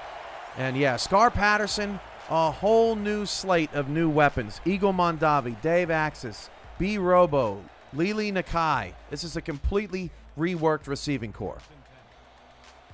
What's interesting to me, Cam, is all of the yards that are missing from San Diego. So Scar Patterson, a whole new receiving core here. That pass is incomplete over the middle. And yeah, continue that thought, Paul, because it's there are a ton of yards missing, and this receiving core is really going to have to step up as that first pass falls incomplete. Yeah, Scar Patterson with 5,055 passing yards last season. His new receiving core only has combined for 1,873. So, again, let's see what this new receiving core can do here for Scar Patterson to see how they can help him out. Nakai's a rookie. Axis and Mondavi out of retirement. Lili Nakai taken in the draft. How about that move? A spin move for the first down. Pseudo Nakai gets San Diego started off right, moving the chains. I like that one. Coming out strong with the jukes. Pseudo Nakai. 5'7". Mateo Pravado is your fullback. Tight ends are Benji Matson and Adam Williams. A very talented offense for San Diego. Two receivers, one to either side for Patterson. And Patterson hit as he threw, completes it to Benji Matson. He picks up enough for the first down to the London 47-yard line. An 11-yard gain and another steady throw from Patterson here on the opening drive. Yeah, this is going to be interesting to see. Like you said, Benji Matson playing London for his first time. Again, this is him and Jeff Gagne's first career games in the SFL, not on the London Knights. So excited to see what they have against their former teams. Empty 5 wide for Patterson. Patterson will fire it outside, and that pass is caught by B. Robo, wearing the old number of Axis. That is going to be confusing all season long, but Robo makes the catch for a 4-yard pickup. That's interesting that you said that, Cam, because I was able to catch up with Dave Axis, and Dave Axis, Eagle Mondavi, and Robo. I'm seeing that they all were wearing 88 the last time they played. So with that, with that being the biggest off-season issue that they had, I think they'll take that. That carry for Nakai picks up a few to bring up 3rd down and 1 with 9:20 to go here in the opening quarter. And San Diego coming out here strong. And let's see what they can do here on 3rd down, Cam.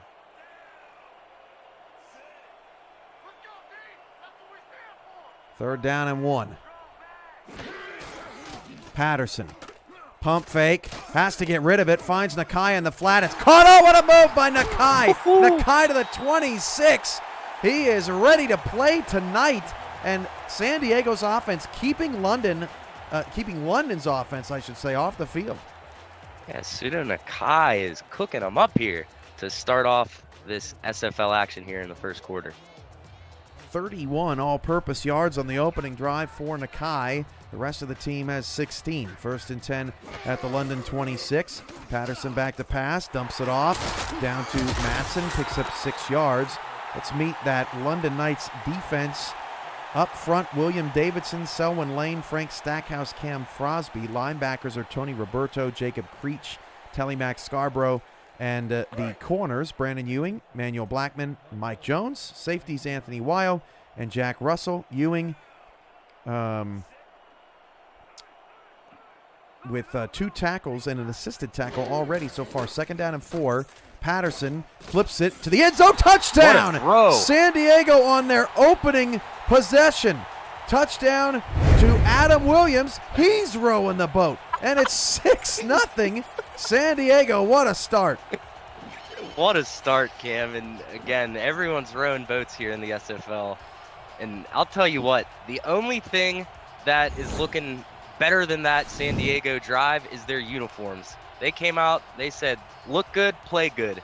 And we got a 7-0 lead here to start the game, Cam. An outstanding start for the Mavericks. That is what they needed to galvanize this home crowd here in this new stadium. But something else that they need is some defense. They really struggled on the defensive side of the ball last season, and London's offense was very good. We'll see what that looks like. But in the opening 3 minutes and 4 seconds, San Diego drives down the field and contributes 8 plays, 73 yards to this ball game. 5 for 6, passing for 54 yards. 2 runs for 19 yards. An excellent drive from the Mavericks to open things up. Yeah, with London having one of the best defensive teams last season, and with us not knowing how the Mavericks would come out and how they'd be working, Scar Patterson answering every doubt anyone's had so far to start. So London returns up to the 32-yard line. Pretty good return from Terrence Weary. Johnny Pickler is the quarterback along with Robert Merrill, the halfback, and both these dudes lit up opponents last season. Yeah, with London having the #1 rush offense, San Diego having the #1 pass offense, it's going to be super exciting to see. 1st and 10 at the London 32, 3 wide for Pickler. Finds themselves down 7-0 early. That pass is tipped and nearly intercepted. Looking for Fox Highwind down the field. In coverage was Jeff Gagne, and Pickler's first pass of season 20 is incomplete. That could have been a lot worse than what actually happened. So I'm sure Johnny Pickler is glad that the Mavericks defense couldn't catch that tip drill, and looking to get some yards here on 2nd down. 2nd down and 10 at the London 32-yard line. All 120 of you watching right now, thank you for your support tonight. That pass is intercepted. San Diego on their first defensive possession gets a pick, returns it up to the 31-yard line. That's Tom Krieg making the play. What an interception. And San Diego, they're ready to play and ready to show everyone who they are and what they're about in San Diego. Patterson 5 for 6 on that opening drive for 54 yards.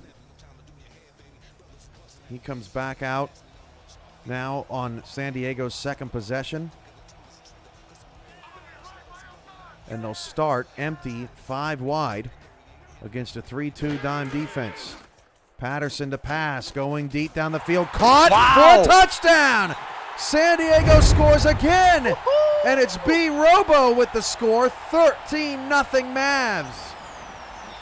Back-to-back touchdowns to start this game for San Diego. This is just incredible to watch, and what a start to Monday Night Football here, Cam. Impact Monday with some Monday. Fireworks early. San Diego a 7.5-point dog according to Jack's data, 59.5 over/under.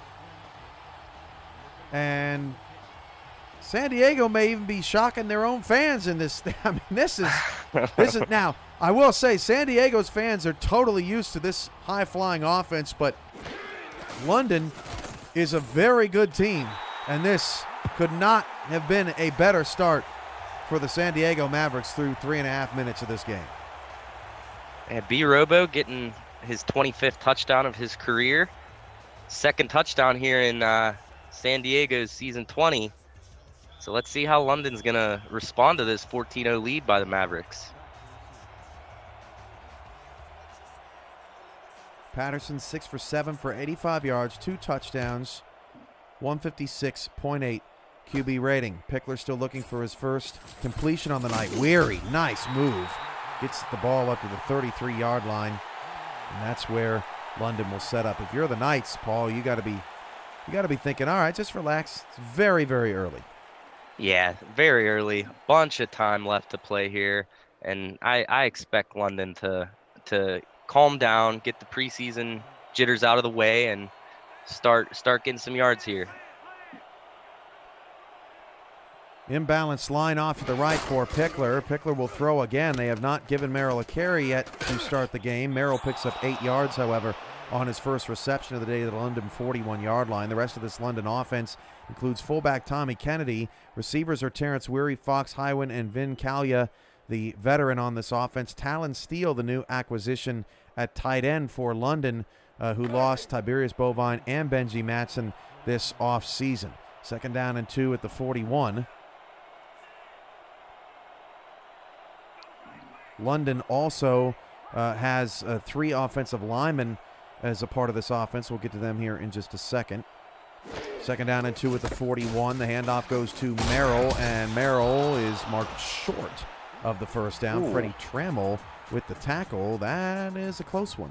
That is a very close one. I definitely thought that he cleared the first down marker, but the refs saw something different that we didn't, and we're going to see here what 3rd and inches brings for London.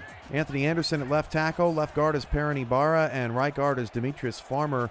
To note on this London offensive front, and they do the blocking for Robert Merrill, and he picks up a first down, the 48-yard line. Paul, this offense was first in so many statistical categories last season. It makes your head spin.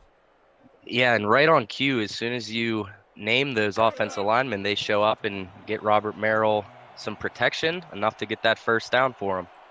Anderson, the biggest of the bunch, 6'7", 315. Dwarfs Merrill, 5'11", 210. 1st and 10 at the London 48. Pickler hit as he threw. That pass is perfection. First down, pickup of 12 to Weary to the San Diego 40, and Pickler put that one on a line. Incredible throw by Johnny Pickler there. And the London Knights, it's no fluke as to why they were the #1 rushing offense and #1 in so many other categories last season as well. 5 wide for Pickler on first down for the San Diego 40. Both teams trying to spread things out tonight. Pickler, deep shot, tipped up and incomplete. Now a 2 for 5 start. Looking for Highwind down the field. It'll bring up 2nd down and 10. San Diego's done well keeping London behind the sticks on first down. And I know I'm talking a lot about the London Knights rushing offense, but I don't want the viewers to be confused. Johnny Pickler and Scar Patterson both incredible quarterbacks, both in the top 25 all-time for quarterback rating. 3 in the backfield, 2nd down and 10. Pickler hands it off to Merrill. Merrill is stuffed. No gain on the play. Trammell with another tackle. And yeah, I think that was surprising, when we were looking at this matchup, Paul, that I would not have expected that Pickler and Patterson would both be top 25 in QBR all time, but there they stand. They're just both high IQ players that they make smart decisions, leading their teams. 3rd down and 10 at the San Diego 40. Pickler to pass. Slant City pass is caught. Weary 1st down to the 25. It's a 15-yard pickup. And Terrence Weary active early and often, his 2nd catch tonight. Yeah, Terrence Weary, last season only 35 receptions, 371 yards. Did get 2 touchdowns, and again, making an impact here early on for the London Knights. Trammell's off to a hot start. Pink Lisa combined on that stop. The defense for San Diego, Biff Markham, Eric Hammer, Rylan Caudell, Bobo Caudell up front. Linebackers are Freddie Trammell, Leon Thunderman, Jeff Gagne. Corners, Tanner Hendricks, Pink Lisa, Tom Krieg, Stuart Zomilia by way of Jacksonville. The safeties, Zach Holdorf and Nate Hall. That is another 3-yard loss for Merrill. He has 6 yards on 4 carries, and Thunderman brings him down this time. San Diego, they game plan specifically. What it looks like against Robert Merrill here to start. And again, 1,800 yards from Robert Merrill on the ground last season. It's going to be a tough task for San Diego. 2nd and 13 at the Maverick 27-yard line. Pickler looking for Merrill on the screen. It was well covered. Merrill is going to break the tackle. Does well to just get 1 yard on the play. Tanner Hendricks was there, but dangerous ball there. All's well that ends well for London, but it'll still be 3rd and long. And that's something that the SFL did see a lot of last season as well. Robert Merrill getting those dump-offs, and if he has room on the outside, he's a fast one, so I would watch out for those little dump-offs to Merrill. 3rd down and 12. Pickler, Slant City, pass knocked up in the air and incomplete. That's not going to work all night long. Weary was the intended target. Pass knocked away, and London's going to have to settle for 3. Hey, just take the 3 points. I know it's not what they wanted ideally. They wanted 7, but to take 3 here after 2 quick touchdowns by San Diego, I think London will take these 3. This is a 44-yard attempt. JT Delaney is the kicker for London.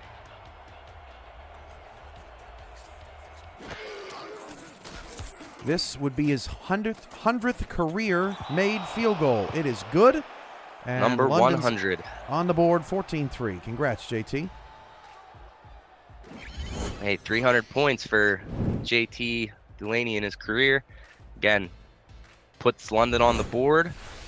I expect London defense to kind of tighten things up here. And let's see what we're looking at here, Cam. London's drive, an 11-play, 42-yard drive that ends up in a 44-yard field goal. Just 6 yards on 4 carries for London. 4 for 6 passing, 36 yards. If our stats on screen would ever update, this is a good return from Axis to the 39-yard line. And that'll bring up a San Diego 1st down. And now it's London's job to try and figure out how to stop this San Diego offense. They have not done so this evening. Dave Axis looking good. Doesn't look like he's missed any steps coming out of retirement. Again, he's one of 3 Mavericks to come out of retirement. You have Dave Axis, Eagle Mondavi, and Adam Worm Williams all returning to the SFL. Shotgun 3 wide for Patterson. Patterson fires to the outside, wide open, caught. 1st down. That's Eagle Mondavi's first catch since coming back from retirement. Moves the chains once more to the London 47. Cam, they're not named the San Diego Mavericks for no reason. They're proving with this air raid attack why they are the Mavericks of San Diego. And it's crazy, a totally new coaching staff and a totally new team, but Patterson is the constant.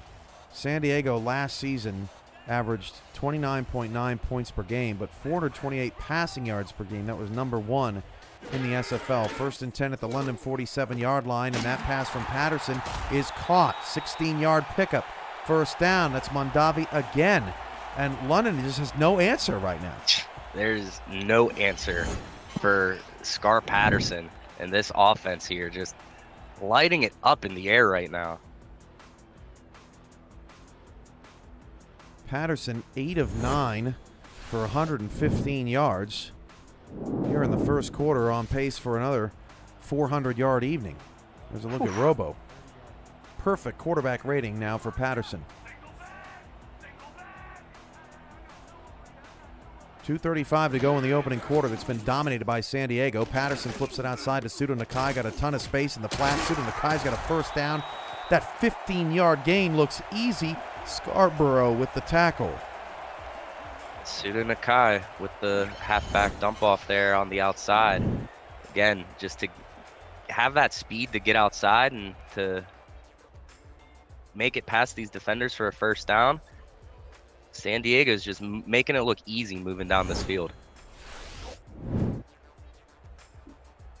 12 offensive plays so far tonight for 149 yards for San Diego. That is more than 10 yards a play. 2:25 to go in the first. Back in the red zone. London desperately hoping to hold to a field goal or better to keep this a 2-score game. I formation here for Patterson. We'll hand it off to Nakai, and Nakai is decked.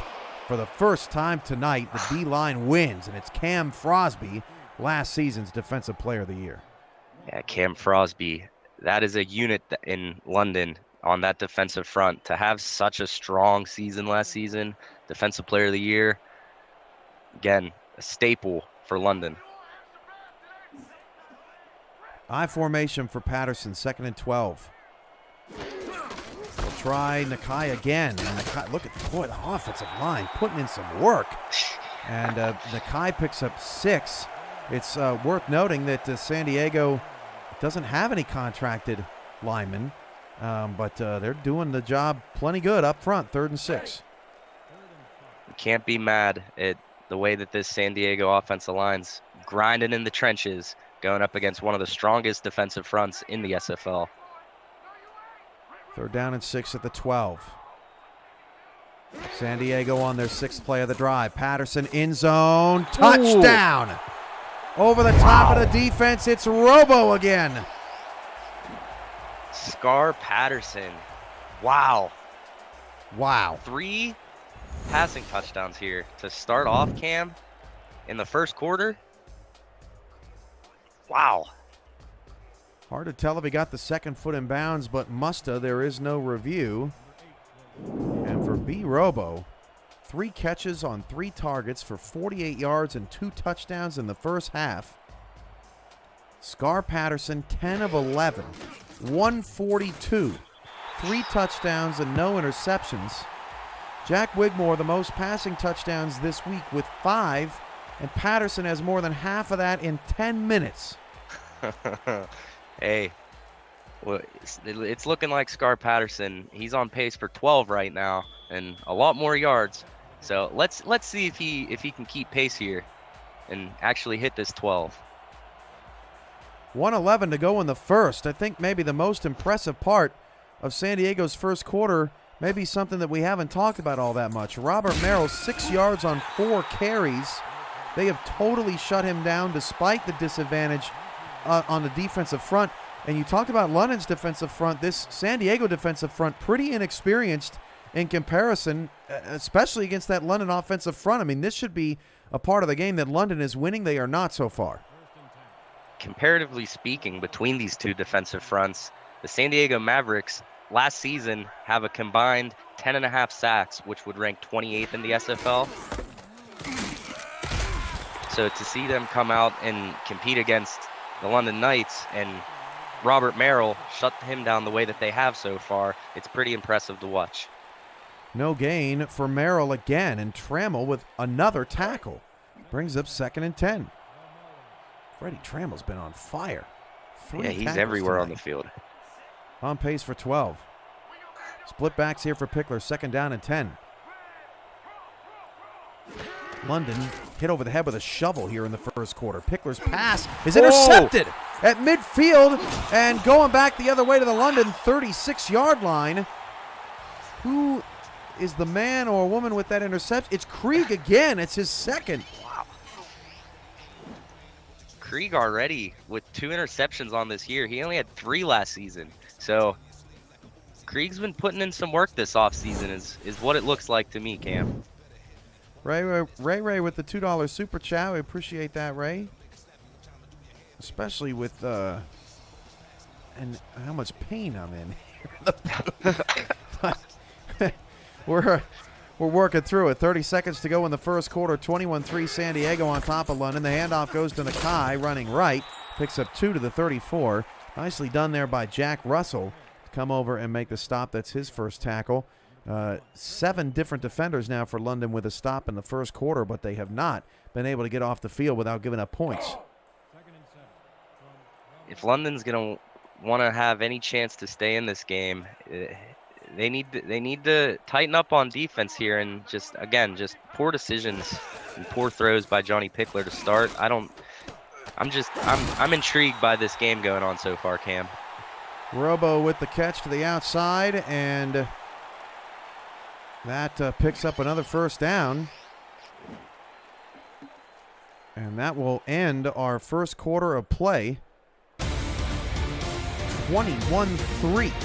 San Diego dominated the London Knights. A shocker here in California. Shocker.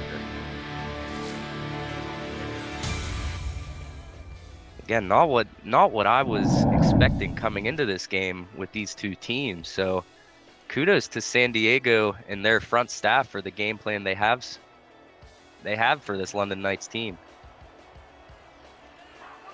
Paul Sarp, along with Cameron Irvine, with you here in California. That pass is caught by Patterson. First and goal at the 8. That is Lili Nakai with her first catch in her SFL career. First and goal. It's always a fun time getting your first catch in the SFL. I remember about 2 years ago, 4 seasons, I had my first catch in the SFL.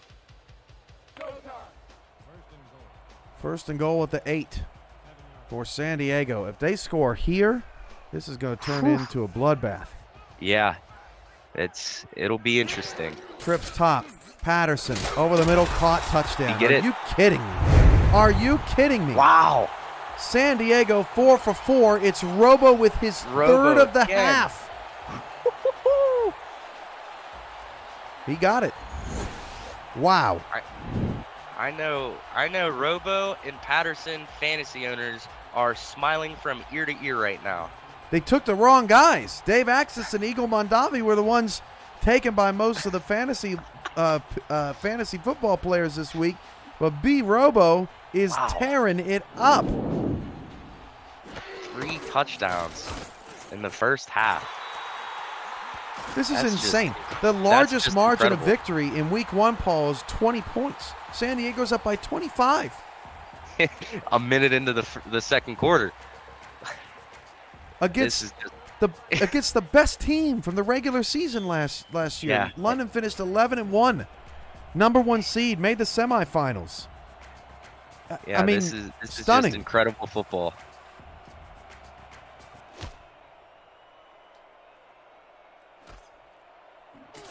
Weary on the return, up at the 29-yard line. Pickler's 4 for 9 for 36 yards, 2 picks. Merrill 6 carries, 5 yards. Highwind does not have a catch. Kalia does not have a target. And Cam, something that is really standing out to me is San Diego already putting 28 points up. The most they've ever put up in a home game is 51, so they're already well over halfway there in the second quarter. And that's a lot of points for a franchise record, and they're still on pace to beat that. Merrill picks up 1 yard. Krieg with the tackle. Tom Krieg and Freddie Trammell, my goodness. This is just incredible football. And this is why we love the SFL. 4 wide, 2nd and 9 for Pickler and the Knights. Slants. Pickler. Pass is incomplete. Looking for Kalia. That was almost his third. London has got to do something different. I mean, this is it. They're all over the slants. Pink Lisa in coverage. That was actually a really nice throw by Pickler. he did throw back across his body, but he put that in a perfect position. He just couldn't come up with a catch.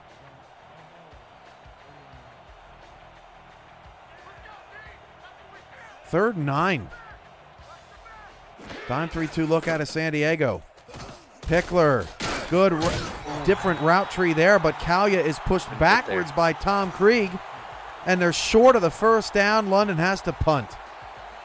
That was a very, very, very nice throw by Johnny Pickler. Just couldn't get that extra push for that first down.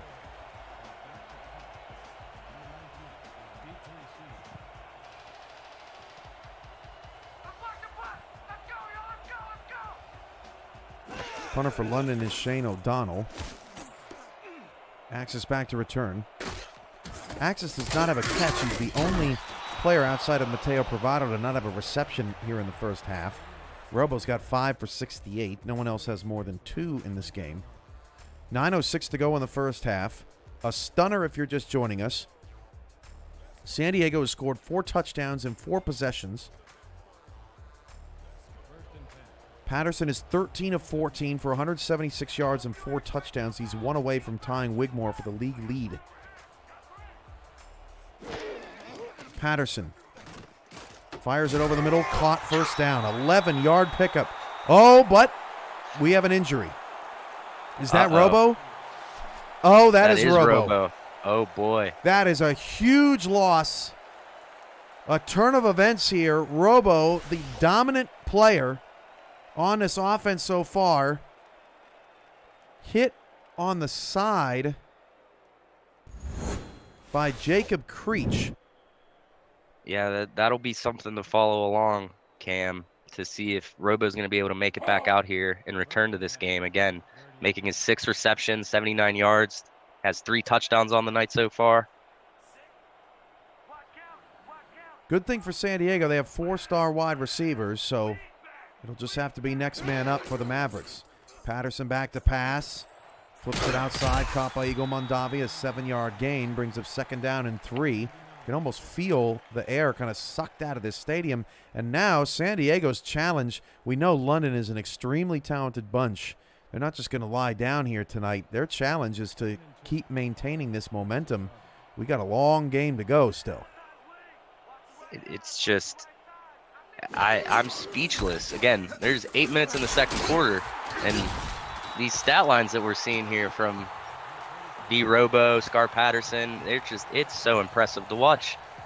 Sudo Nakai takes that carry. A correction from Ike McBride in the stats truck. That was Dave Axis on that last catch. Shout out to Ike McBride and Zach Holdorf in my poor intro. Forgot to mention them and the great job they are doing tonight and every week in the stats truck for us.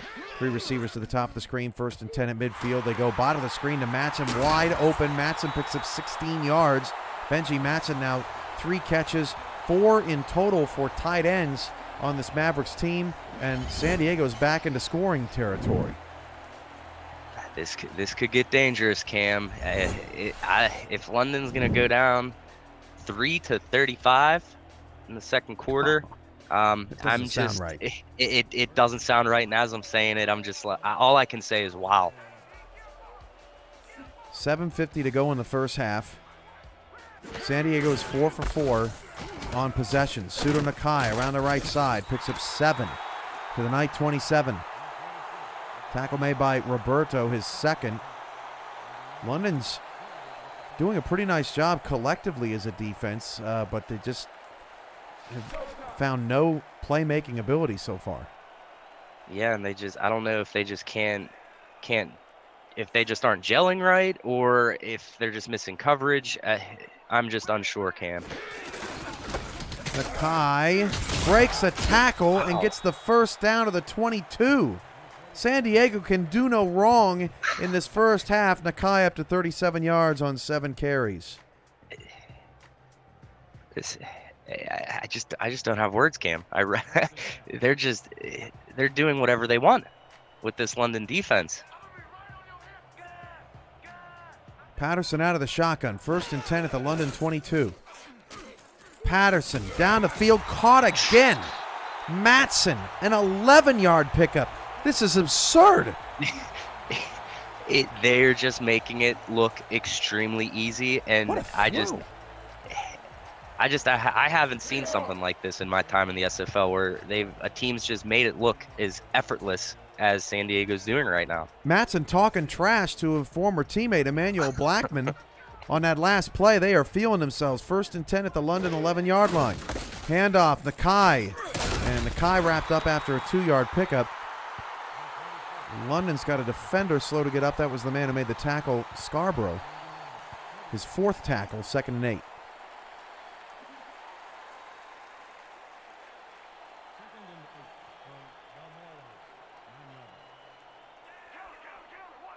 London backing off of San Diego here, giving about 10 yards of space. Patterson runs a spot route top of the screen. That pass is caught by Nakai. Lily Nakai, her 2nd catch tonight, brings up 3rd and 2 at the 3. They are 3 yards away from going 5 for 5 on touchdown drives. It's just incredible to have that type of stat line. So let's see if San Diego is going to be able to put 35 on the board here in this first half, or see if London's going to be able to hold them. Patterson on pace for 500 passing yards. 3rd and 2 at the 3. Patterson's pass is incomplete. And finally, London gets a stop. A painful process, but London is able to make the play. And now if you're the Knights, get a touchdown on the next drive. It's a 3-score game, and you still have a whole nother half to play. And their defense finally makes a stand. Good job up front by that defensive line, putting pressure on Patterson. That's just a great stop for this Knights defense. And to hold them to 3 points, they wanted 0, but I think they would be okay with 3 instead of a 7 there. And they got 3 points on a drive that Robo was hurt. And we still do not have a status report on Robo. But San Diego still manages 3 points out of the drive. Of all the games to be a blowout this week, San Diego against London. San Diego's a franchise that has not won more than 4 games in 4 seasons in the SFL. And, I mean, nothing says it's a brand new season like this first half, Paul. Absolutely. Again, San Diego is yet to have a winning season in their 4 seasons in the SFL. London Knights coming off of 2 winning seasons. Again, last season they went 11-1. Again, not what we thought when we looked at the week 1 schedule, that this game was going to be a blowout in this direction. Pickler out of the gun will fire it outside to a wide open Highwind, who breaks a tackle. And Highwind down the sideline 40, down to the 33-yard line. Fox Highwind's first catch of the night. Boy, did London need that. And the Knights have a first down to the San Diego 32. What a sight to see, Cam. See London finally getting into the groove of things here. Some nice moves there by Fox Highwind. So let's see if Johnny Pickler can get some more points on the board here for London before halftime. To be fair to London, Paul, this was a difficult, challenging week 1 draw for the Knights. You're taking on a team that is essentially brand new. You really don't know what they're going to look like, what they're going to do. It's just a total mystery. So if you're London, you probably go out there and you say, well, let's do what we did last season because it got us 12 wins. And I'm sure London had to mix things up because they lost some weapons. Yeah, this is San Diego is showing them all kinds of new stuff, as Kalia was the intended target there. Robo's done for the night. That adds some intrigue. If London can get a touchdown here, look out. San Diego down a weapon. And to add on to what you said, Cam, as far as San Diego, this is essentially a brand new team. To only have 7 returning players from their season 19 roster, it makes it tough for London to game plan against a team like this. 2nd and 10, handoff to Merrill. Got a couple blocks. Merrill spin move inside past the 20, down to the 15-yard line. 17-yard pickup for Merrill after just 16 all-purpose yards before the carry. London's in the red zone. And that's what we're used to seeing, Cam. Robert Merrill just spin cycle, just making defenders miss.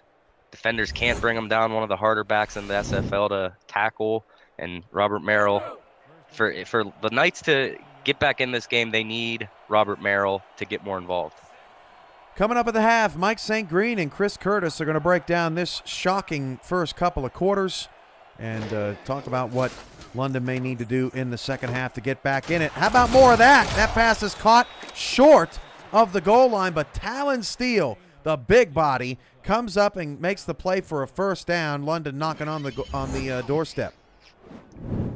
I actually thought that he might have gotten in there, but refs didn't call him in. If he didn't spin there, he could have walked in there, and that was most definitely going to be 6 points for Talon Steele there. But let's see if London can rush it in here. 3 in the backfield. Merrill will try to clean it up. Got a great block from Tommy Kennedy, and he walks into the end zone. That is the London Knights we expected tonight, and London makes it a 3-score game.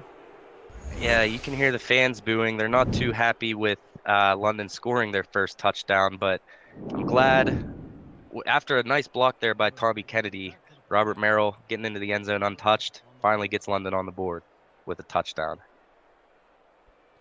Merrill up to 25 yards, 8 carries, and a touchdown so far here in the first half. Jacob Creets in the chat. There we go. Baby steps. Let's get back to the basics. Extra point is good for London, and it's 31-10. With you highlighting the chat, I want to highlight SFL Fowler. So how did San Diego get 31 points? Well, I'm still trying to figure that out myself, and I've been here the whole time. 4 touchdowns for Scar Patterson, 3 to B. Robo, but Robo is hurt and done for the day.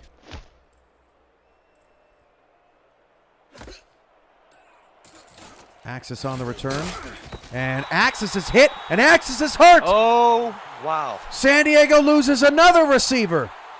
This could get interesting, Cam. They're down to 3 healthy receivers. I don't know that I've ever seen a game where 2 receivers go down. What's going to happen in 4 wide sets?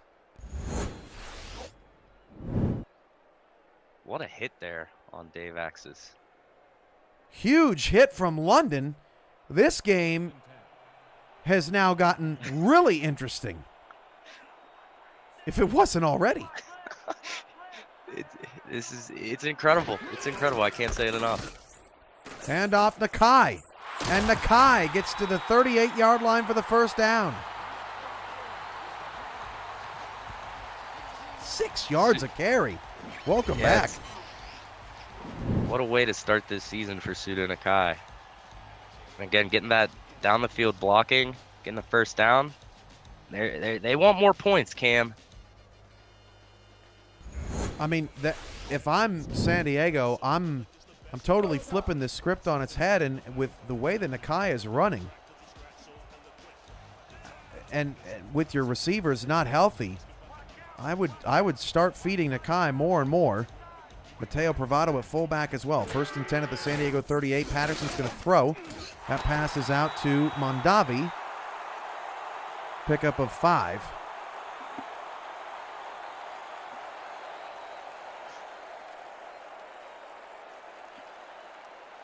.250 to go.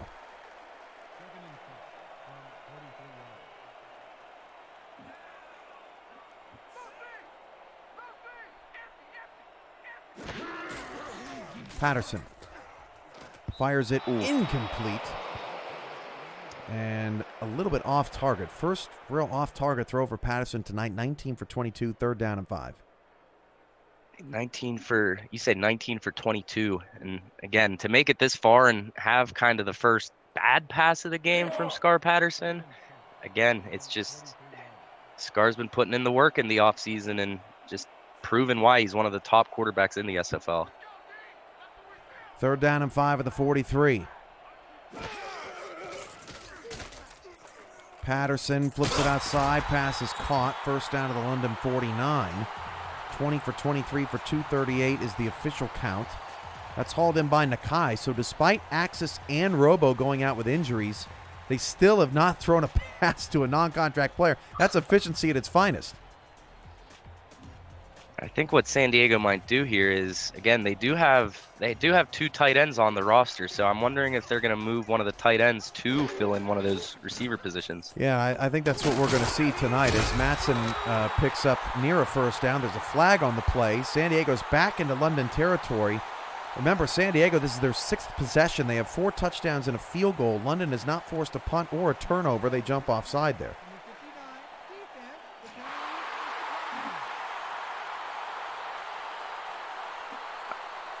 I'm just so confused because it's not like London's like a poor team defensively against the pass. London they were was 9th great last last season. season. Yeah, Yeah. they were 9th last season, only allowing 272 a game, and we're pretty close to hitting that 272 here in the first half. 2nd and short, likely the final play before the 2-minute warning. Patterson going to throw. Nakai standing out all by his lonesome and somehow only got half a yard on that play. An odd-looking play as Patterson, it was almost like he didn't realize that Nakai went out into the pattern. That brings us to the 2-minute warning. San Diego at the London 39. The Knights are desperate for a stop. San Diego is desperate for a trainer. They still lead 31-10.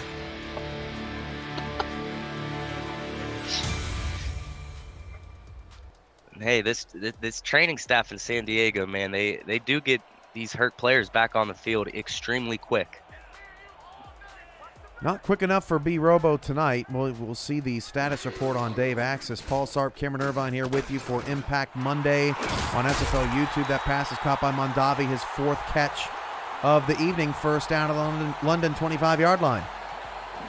And without B Robo and unsure of Dave Axis, it doesn't look like the Mavericks are too worried. Again, just continuing to just throw the ball wherever they want. Tell you what, Chris Curtis and Mike St. Green are going to have plenty to talk about at the half. This game has been nothing short of entertaining storylines as San Diego's trying to make this 6 for 6 here in the first half. Patterson, 22 of 25, 261 with a 150 QBR. 1st and 10. 3-3 look out of London's defense. Patterson quickly flips it outside. That's Adam Williams out of the backfield. Gets his 2nd catch for a 6-yard gain. Clock continues to move, but that's all right. Plenty of time and all 3 timeouts.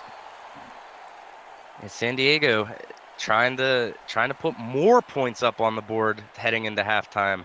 I'm not sure if I'm sure they're ecstatic with the 21-point lead, but looking to make that a 28-point lead.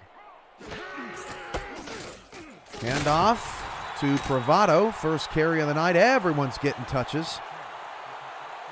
By the way, 38 offensive plays for San Diego in the first half to 22 for London. Wow. They've dominated time of possession as well. First down. Just not what we were expecting, Cam. 1:05 to go in the first half. Patterson looking end zone. Touchdown, San Diego. 6 for 6 tonight on scoring drives, and Mondavi's got his first touchdown. Cam, I wish I had some words for you right now. I'm just speechless. This is down 2 receivers. This is just incredible. It truly is. Man.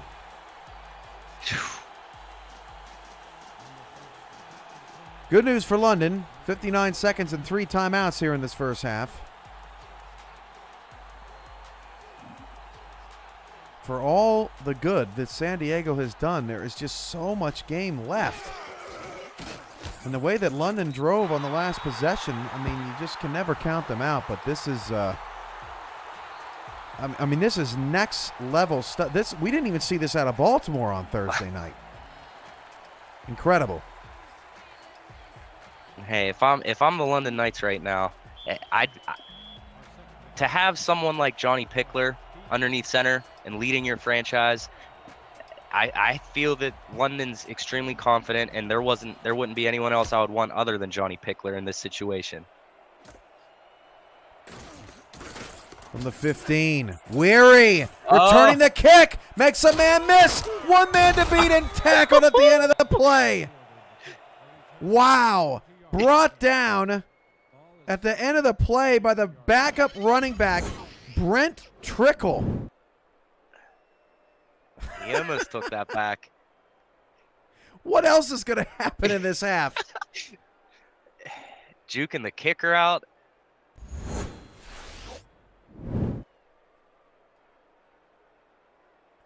Weary, 27 yards on 2 catches, but his return game has been on point. As Curtis said in the chat, just couldn't trickle past him, Cam. Nice.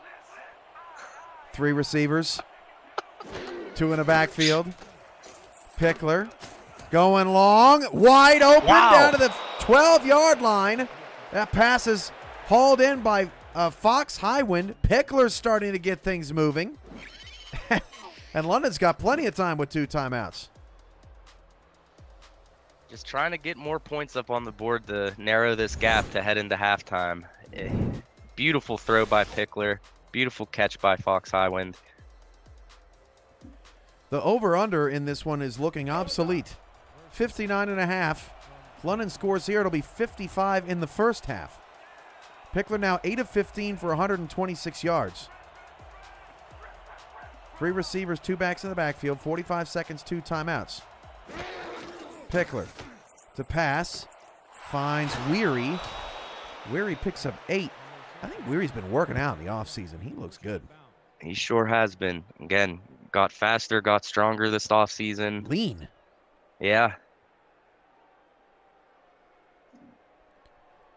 Pickler now over 50%, 9 of 16, 134 yards.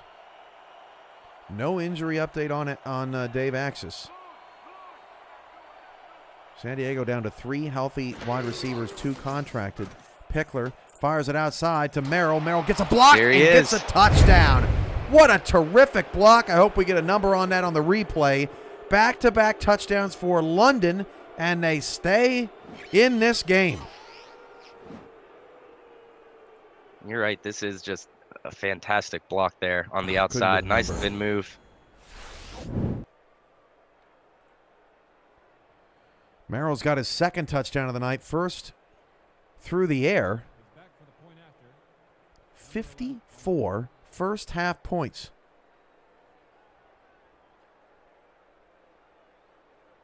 Incredibly high scoring game here, Cam. To say the least. Average yards per play, as the extra point from Delaney is good. 38-17. Average yards per play for London, 6.1. Average yards per play for San Diego, 8.7. In a first half with 511 yards of offense.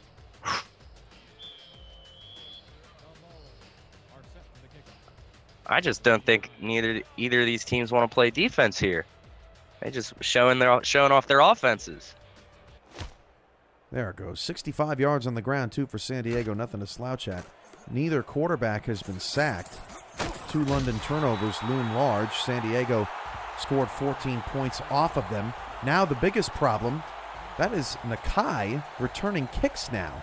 So everything's all shuffled around for San Diego.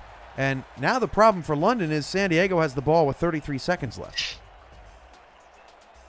The way that San Diego's been playing so far, 33 seconds could be a few too many to leave on the clock here for London. Demetrius Farmer with that block on the touchdown for Robert Merrill. That pass is nearly intercepted. Oh, it could have been a pick 6 for Tony Roberto. Dave Axis is done for the day. So they are officially down 2 receivers. But if Roberto pick 6s that and makes this a 14-point game, my goodness. We would have hit the over-under in the first half. Oh, man. Impact Monday delivering here in week 1. Look at this odd. You got 3 on the line of the top of the screen against 2 receivers. That pass is tipped over the air and almost intercepted. Oh, my goodness. The crack from hell nearly resulted in 6 points for London. 3rd and 10 at the 27. Now London all of a sudden confusing Patterson.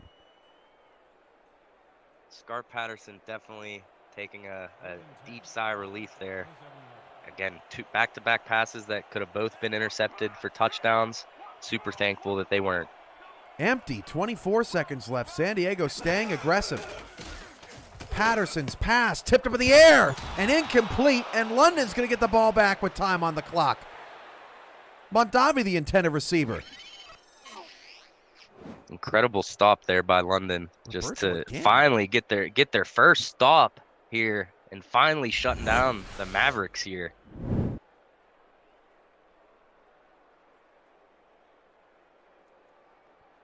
Tony Roberto, 3 passes defended here in the first half to go along with a couple of tackles. We're all 3 on that last drive, Cam. Yeah. Just incredible defense there by Tony Roberto. They come after it. There's a flag. Golly, what else? What else is going to happen in the? What does R62 have to say here on a punt penalty? Clipping, number 64, offense. A block in the back on San Diego. And the Knights accept the penalty. Are they going to make them kick that again? They will. Back at their own 12. They could get a field goal out of this. Let's see. 64 with a block in the back. On nobody. Ooh. That's as horrific as it gets. No explanation for that. That's horrible. Yeah, the ref's seeing something that we all may not have been able to see there. Block in the back against the cricket. You just can't do that, Cam. Not in this day and age. 4th and 25, punting out of their own end zone. Weary, a dangerous returner from his own 44, is going to get up to the 41 with 7 seconds left. Now what's London going to do? Again, 7 seconds on the clock. You can get 3 points on here and go into half with an 18-point lead. And if they're able to pull that one off, you couldn't ask for anything more from London. Now, all's well that ends well. They're going to Hail Mary here. So it doesn't. The penalty does not result in a field goal. Let's see a pick. Now. Pickler puts this in the end zone. I don't know what to say. Pickler's not going to do that, although London has a timeout left, and they'll try it again. The way that this game is going so far, Cam, it wouldn't shock me. It wouldn't shock me. I wouldn't doubt it in the least. Chris Curtis, Mike St. Green standing by. Just make sure that your mics are unmuted, gentlemen. Don't want to have anything like that happen. I would never have my mic muted during a broadcast. Just don't want it to happen to you guys. 2 seconds left to go in the first half. San Diego 38, London 17. A wild and wacky first half of play. Pickler trying to get the Hail Mary off. I think his arm was hit, and the pass falls to the turf and is incomplete. That is the end of a first half of play that was as nutty as it gets. 38-17 is your halftime score.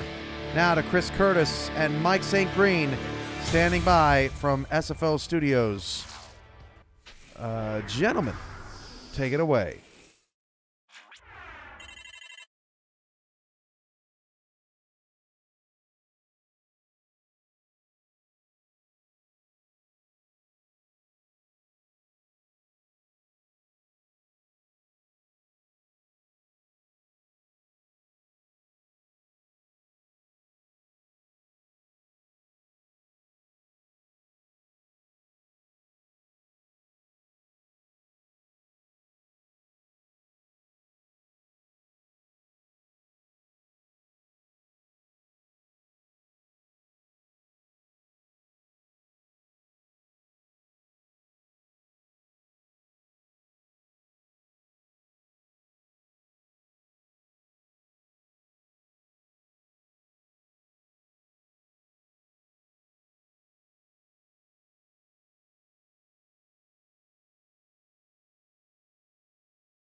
Discord and muted in the other one. So that's how that goes.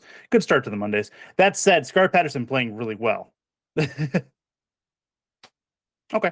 Oh, welcome into the APM Music Halftime Report.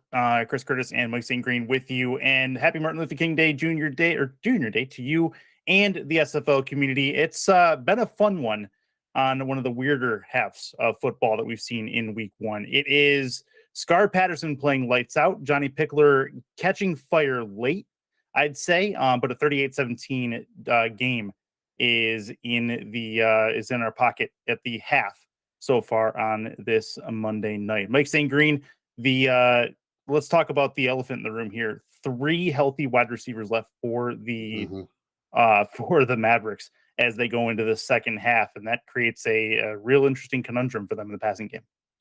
Yeah, it's going to be interesting to see how they adjust in the second half with the injuries. But, they still have Eagle Mondavi on that roster. He's, coming out of retirement. But Eagle Mondavi is used to being the number 1 receiver when he retired from the Gladiators a couple of seasons ago. So I think he can probably handle the load. But we'll see after being off a couple of seasons, he's still going to be a little rusty. We did see him catch a touchdown pass right there at the end of the first half. So I think San Diego, they're going to be in good shape. A lot of weapons on that offensive side of the ball. Benji Matson, we've seen him make a couple of nice catches, and Sudu Nakai has kind of resurrected himself. He looks like the Sudu Nakai from season 14 in Vancouver in this first half. Man, he looks really spry and making a lot of solid runs to keep the chains moving for the Mavericks. Yeah, he does. He's now returning kicks with Dave Axis being hurt on that massive hit on the kickoff return that we saw that knocked him out of the game. B.E. Robo, the other casualty, after scoring 3 touchdowns in the first quarter and the first drive of the second quarter, he was on fire to start things, and then all of a sudden the wheels came off for Robo, and now the rest of the team has to step up. They have the options, so they can do that. But talking about London, they started to figure things out in the last half of that second quarter and got it back to within shouting distance. This game, I think, is going to get a lot more interesting before the end of it, all told. Keys for London for the second half coming out of the locker room. Well, I think we need to see more of what we just saw, towards the end of that second quarter. We saw a little bit of Robert Merrill start to show what he showed all of last season, with the Knights. That explosive offense, they can still get things done through the air with Vin Callia and the receiving core. Fox Highwind, we've yet to hear from him so far. So keep doing what they're doing. They have an opportunity to double up here with the final score in the first half. They're going to get the ball coming out at half. If they can get points on the board with that drive, look out. I think we're going to be in for a heck of a second half. Yeah, it should be a very, very fun finish. Johnny Pickler started out slow, and then it was able to pick it back up. A lot of fun to have left on this Martin Luther King Jr. Day, and Mike St. Green and I will be back for the post-game effort after we are done. Back to Cameron Irvine and Paul Sarp after this for the second half. It is the San Diego Mavericks 38 and the London Knights 17. Thank you for tuning into the APM Music Halftime Report. More football after this.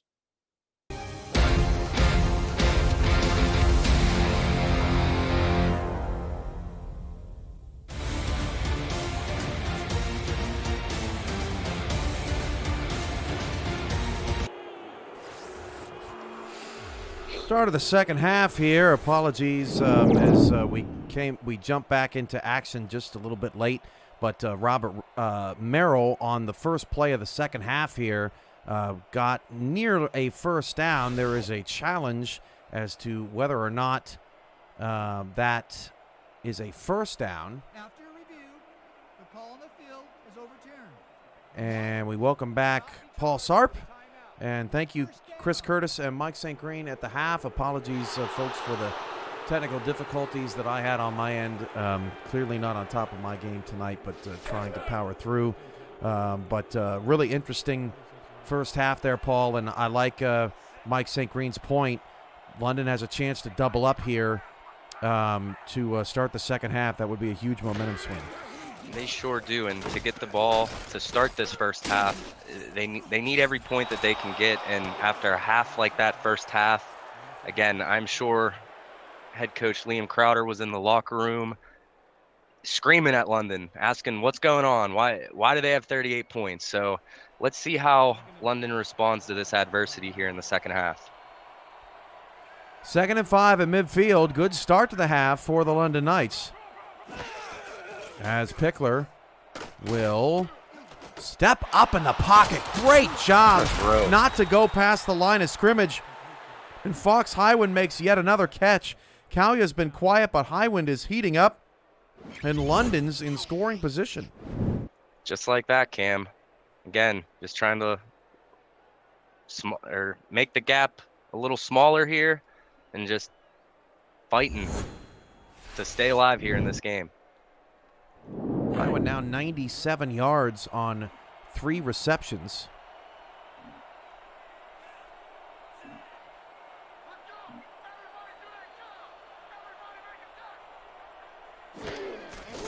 First and 10 of the San Diego 25. Merrill is quickly wrapped up by Thunderman, his 4th solo tackle of the night. Pickup of 2, 2nd and 8. And this defense, the way to stop the London Knights offense, I know Robert Merrill is the highlighting factor there. If you can stop Robert Merrill, which San Diego has. But again, Johnny Pickler, he has some of the best swagger of any quarterback in the SFL. So he would be the one to bring him back. He caught that! Vin Kalya, Pickler's best throw of the night, gets the ball down to the 3. Unreal. We might have ourselves a ball game here, Cam.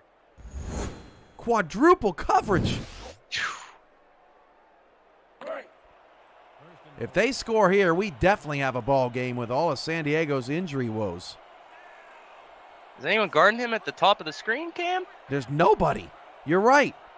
Kalya's wide open at the top of the screen. They're going to hand to Merrill going the other way. And he's short. Marked down to the 1. I think his knee did go down. The wrap-up to save the touchdown was by Tanner Hendricks, the former Knight. I was going to say, it almost didn't matter that no one was guarding that receiver at the top of the screen. San Diego defense looks like San Diego defense of old from last season. At least here over the last quarter and a half. After a great start, Merrill around the left side, spins back inside and stands up untouched. Are you kidding? This is a 15-point ball game. And that's the Robert Merrill that we all saw last season. So to see him score again here, second one on the night for him, he's going to be one of the big ways that the London Knights can come back in this game. 34 yards, 35 yards on 12 carries. 50 all-purpose yards and 3 touchdowns for Robert Merrill. Not too shabby.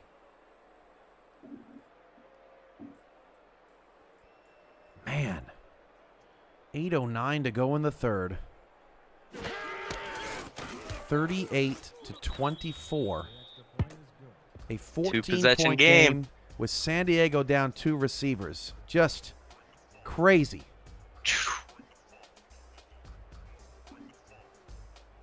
Are you not entertained? Yeah, London on the opposite side here. Last season, they had 207 net point difference in scoring, points for and points allowed. So to be down 14 here, it's not what we're used to seeing from the London Knights compared to last season. 346 yards of offense in that first half for San Diego. London up to 213 now. They have cut the turnovers down as Nakai returns that kickoff. And, well, if they can get Robert Merrill going on the ground, watch out. Patterson's first half, 24 for 30 for 281 yards. 5 touchdowns to match Jack Wigmore and no interceptions with a near-perfect quarterback rating. I'm not sure how that's not a perfect quarterback rating. Yeah, I'm shocked to see that. First and 10 for Nakai. Nakai trying to get around the right side. Picks up 3. That is Scarborough again. Scarborough now with 6 tackles in this game. He's been excellent. Going off of that, Cam, Telemax Scarborough, again, over 500 career tackles so far. That's 3rd all-time on London Knight defense on active players currently. 2nd and 7 at the 29. Handoff, Nakai, look at the hole. Near a first down, but Anthony Wyo shuts it down. We'll set up a 3rd and short. Yeah, Suda Nakai shooting out the rocket there out of the backfield. Having a pretty impressive game here so far.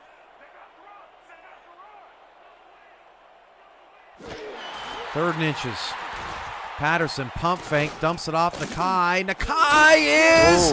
Oh, they gave him the first. I don't know about that one. That may be worth a challenge. I was going to say, Cam, if Pseudo goes outside there, there's a lot of ground there. Wow, no challenge from Liam Crowder. That is surprising.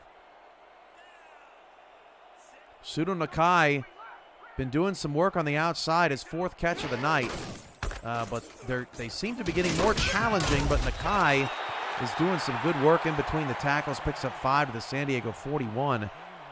Remember, this was a 28-3 game, then a 31-3 game. San Diego led by 28. The largest comeback in league history is now 30.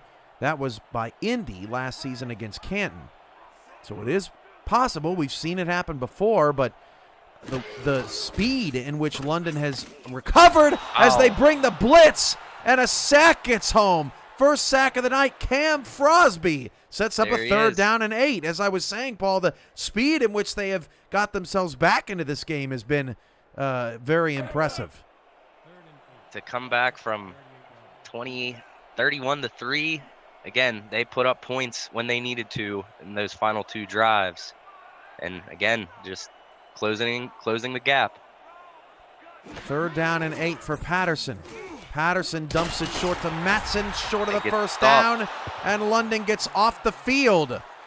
But that's the first time tonight they get off the field without giving up any points. No, San Diego did have a punt at the end of the first half, but that's back-to-back drives now.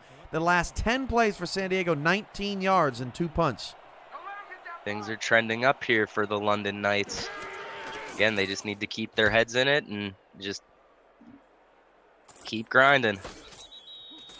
Paul, I know that you and I are new calling games together, but this is insane. Yeah. I've been in this league since game 1. This game is ridiculous. You've got 2 injured receivers. You had a 31-3 advantage. San Diego scores touchdowns on their 4 first drives. London, the top team from last season, getting blown out, and now they have the ball down just 2 touchdowns.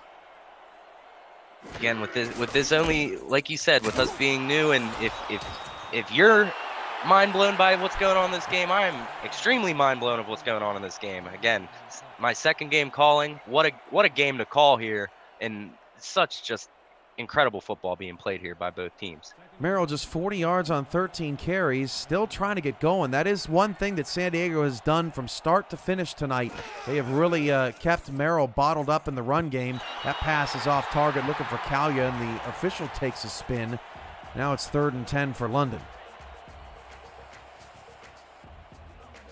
And shutting Robert Merrill down, that was the key to this San Diego defense.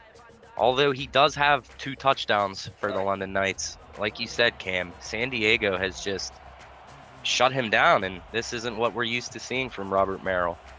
4 wide for a healthy London receiving core.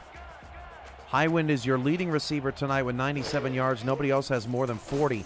Pickler pump fake, throwing into traffic, tip ball up in the air, nearly caught by Highwind, and it's incomplete.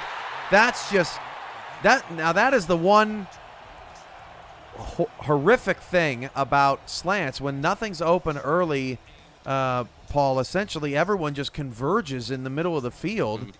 And, I mean, London could have had a catch there, but they're going to come up empty on offense. Pickler now 12 of 22.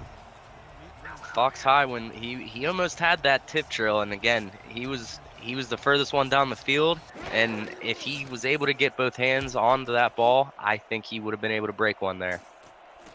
Shout-outs to Ike McBride, Zach Holdorf in our stats truck tonight. They are 2 pros, and we love having them here for Monday night. A look at the receivers tonight for San Diego. B. Robo, 6 catches, 79 yards, 3 touchdowns is still the game's leading receiver, and he went out in the first quarter. 5 catches for 63 yards for Eagle Mondavi and a touchdown.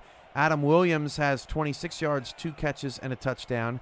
Benji Matson, 5 catches, 53 yards. Lili Nakai, 3 for 26. Dave Axis, 1 for 7. And Nakai, 3 for 28. Patterson, pump fake, it goes down again. Back-to-back drives with the sack. It's Cam Frosby again. This dude is such a beast. Loss of 6. And it's no fluke to see Cam Frosby getting to the quarterback for his second time there. Again, leading the league last season in sacks and tackles for losses.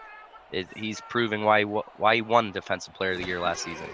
London has over 200 career sacks on their defensive line combined. That pass is hauled in. Touchdown at the 43. 2 yards short of the sticks. That's Nakai's 4th catch of the night. Patterson now officially over 300 yards. And San Diego's got a 3rd and short coming up. Lili Nakai having a great start to her career here. Again, 4 receptions, filling in to the steps of into the steps of Dave Axis and B Robo. Again, Lili Nakai has to step up to keep this lead here for San Diego. Handoff to Pseudo Nakai, and he's short. And this is going to be an interesting decision here. Up 14, I wouldn't mind them going for this and seeing if they can get London to jump. See what they do. Well, they're going to punt. San Diego not even going to pull a fake out. Just going to kick it away and make London drive the length of the field, which is probably smart. Yeah, they can punt him. They can get it deep here. They can get it within the 5. Not enough. A little too much. Just hops in on Wade Ramsey, the undrafted rookie here for San Diego. So London's going to get the ball at the 20-yard line. Congratulations to Scar Patterson. Earlier in the first half, he passed Kalua's Ono Matsumoto for 38th all-time in touchdown passes. Needed 2, has 5, blew that out of the water. In the first 6 minutes, Cam. 1st and 10 at the 20. Pickler fires it outside to Merrill. Merrill makes 2 miss. Trammell's there on the stop. He's chasing a milestone as well tonight. Needs 11 tackles for 600 on his career. Merrill picks up 5. Again, London's still trying to stay in this and fight. Again, a lot of time left on the clock. So 14-point lead. We've seen bigger leads than that disappear, Cam. Merrill now the team's leading receiver with 4 catches. Handoff running left, and Robert Merrill is actually curled up back inside of the 29-yard line. So a 3rd and short coming up for London. There have not been a lot of 3rd downs in this game as these two teams have moved it quickly on offense. London is 2 for 5, just their 6th attempt, and we're almost at the end of the 3rd quarter on 3rd down. That just shows San Diego's defense came to play. And again, just executing the game plan perfectly. 3rd and 1, Merrill got the first down and more. Merrill shot out of a cannon, 2 people miss him. Merrill 35, down to the 33-yard line, 1st down. Merrill with 37 after 39 all night long. That's what London needs. And again, almost near perfect execution of the game plan. Again, finally, Robert Merrill getting something going, doubling his yards on one play all the way almost into the 4th quarter of the game. Can you believe it? 1st and 10 at the San Diego 33. It's after midnight in London, and the night fans who stayed up late to watch the ball game, hopefully they didn't turn it off too soon, Paul. So that pass from Pickler's incomplete. Yeah, being a fan, watching your team down 28 points, it's not a fun time. But again, to all those fans who are still tuned in out in London, we appreciate you tuning in. Trying to come back here on Impact Monday, down 14. Let's see what we got. 2nd and 10 at the San Diego 33. Pickler fires it out. Merrill, catch number 5. Really good closing speed there from Jeff Gagne, the former Knight. Makes the stop, his 5th tackle tonight. Jeff Gagne stepping up, making a huge tackle there. 3rd and 10. A minute to go.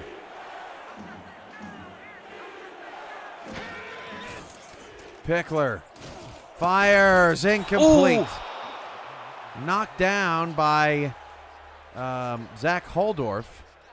Been a bit quiet tonight. They haven't really targeted him all that much. And I think London's they're gonna take the points here. What are they gonna do with this? I was shocked to see Zach Holdorf not pick that one off again. He was 4th in the league last year in interceptions, had 11. Wow, they're gonna punt it. Now, I don't mind the decision. A field goal doesn't really do much for you here, and the London defense has really stepped up. They have a chance to pin San Diego back deep. This is O'Donnell with the punt. Game of field position. Yeah, not the best punt in the world, but not terrible either. Gets it down to the 13-yard line. So San Diego will start deep in their own territory, and all of a sudden, no one is scoring. What has happened? Are we watching the same game here, Cam? I was put in a different universe. Just such an interesting game here. 45 seconds to go in the third. 1st and 10 at the 13. Handoff to Nakai, and Nakai is decked. Buried at the line of scrimmage. Biggest hit of the night for London's defense, and it actually doesn't even come from a contracted player. That's the Jalen Perry, the slot corner, makes the hit. After attending that walk-on tryout practice for the London Knights, making an impact here in his first game. 2nd and 9. Handoff Bravado. Nothing. Cam Frosby again. This dude is taking over. Yeah, this whole second half has been pretty much all Cam Frosby. Again, it's his 3rd big highlight tackle there. Again, got 3rd and 9 here for San Diego, and London's creeping going into the 4th quarter here, Cam. Frosby up to 3 TFLs. London down just 14.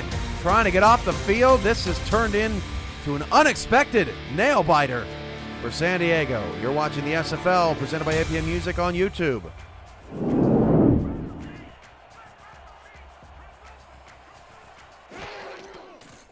Third and 9. Patterson deep. Incomplete. Knocked away down the field by Mike Jones. 4th down. Who? Mike Jones. 4th down. Mike Jones. 4th down.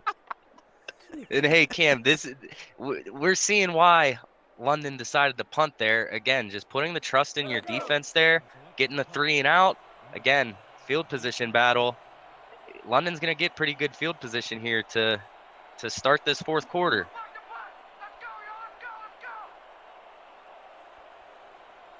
Another punt from San Diego's own end zone. London comes after this, can't get to it. From the 49, actually, Weary calls for a fair catch. And London's going to start this drive in San Diego territory. London's drives in the second half, since the touchdown to open up the half, they've had a 4-play, 0-yard drive and a 7-play, 46-yard drive the last time out. That 41 of it came off of the Robert Merrill run. So, I mean, they really haven't done much in the second half either. Over the last couple of series, Robert Merrill trying to change that. Merrill picks up 8 yards before he's bounced back by Thunderman, up to 90 total yards on the evening on the ground, 2nd and 2. And what a second half here from Robert Merrill. Again, went into the tunnel, went into the locker room here at halftime, just came out with a whole different mindset here, and it's really helping the London Knights get back into this game. 2nd and 2 at the 41. Pickler hands it off. Merrill's got a first down, spins inside to the 34-yard line. Wrapped up that time by 52. I don't have a 52 on my roster. Mystery man. Maybe it was Gagne. I think Jeff Gagne maybe on the tackle. First down. Pickler. Over the middle, incomplete. Trammell with the deflection.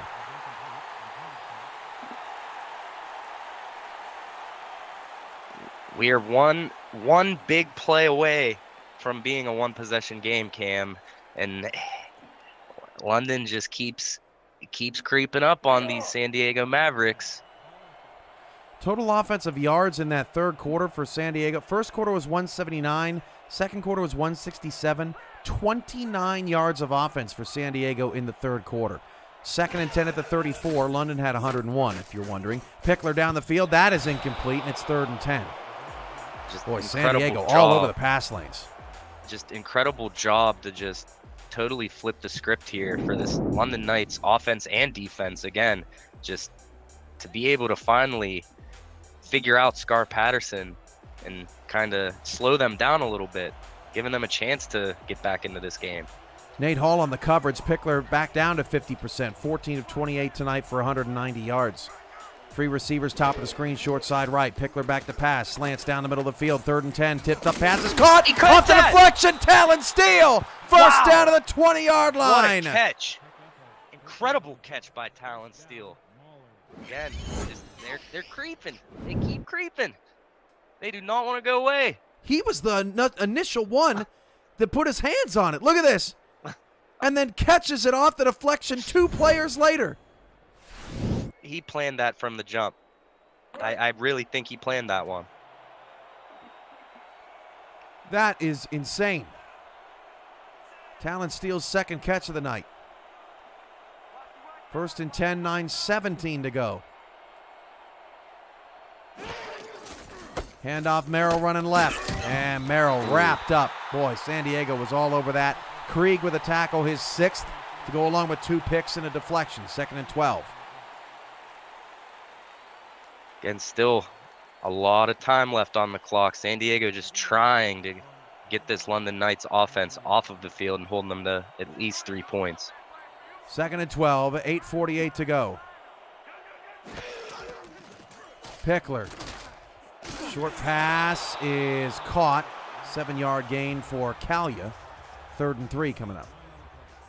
I like that play call. Just instead of a 3rd and long, get some yards, make it a 3rd and 3, make it a little more manageable for Johnny Pickler or Robert Merrill, whoever is going to help London get this first down.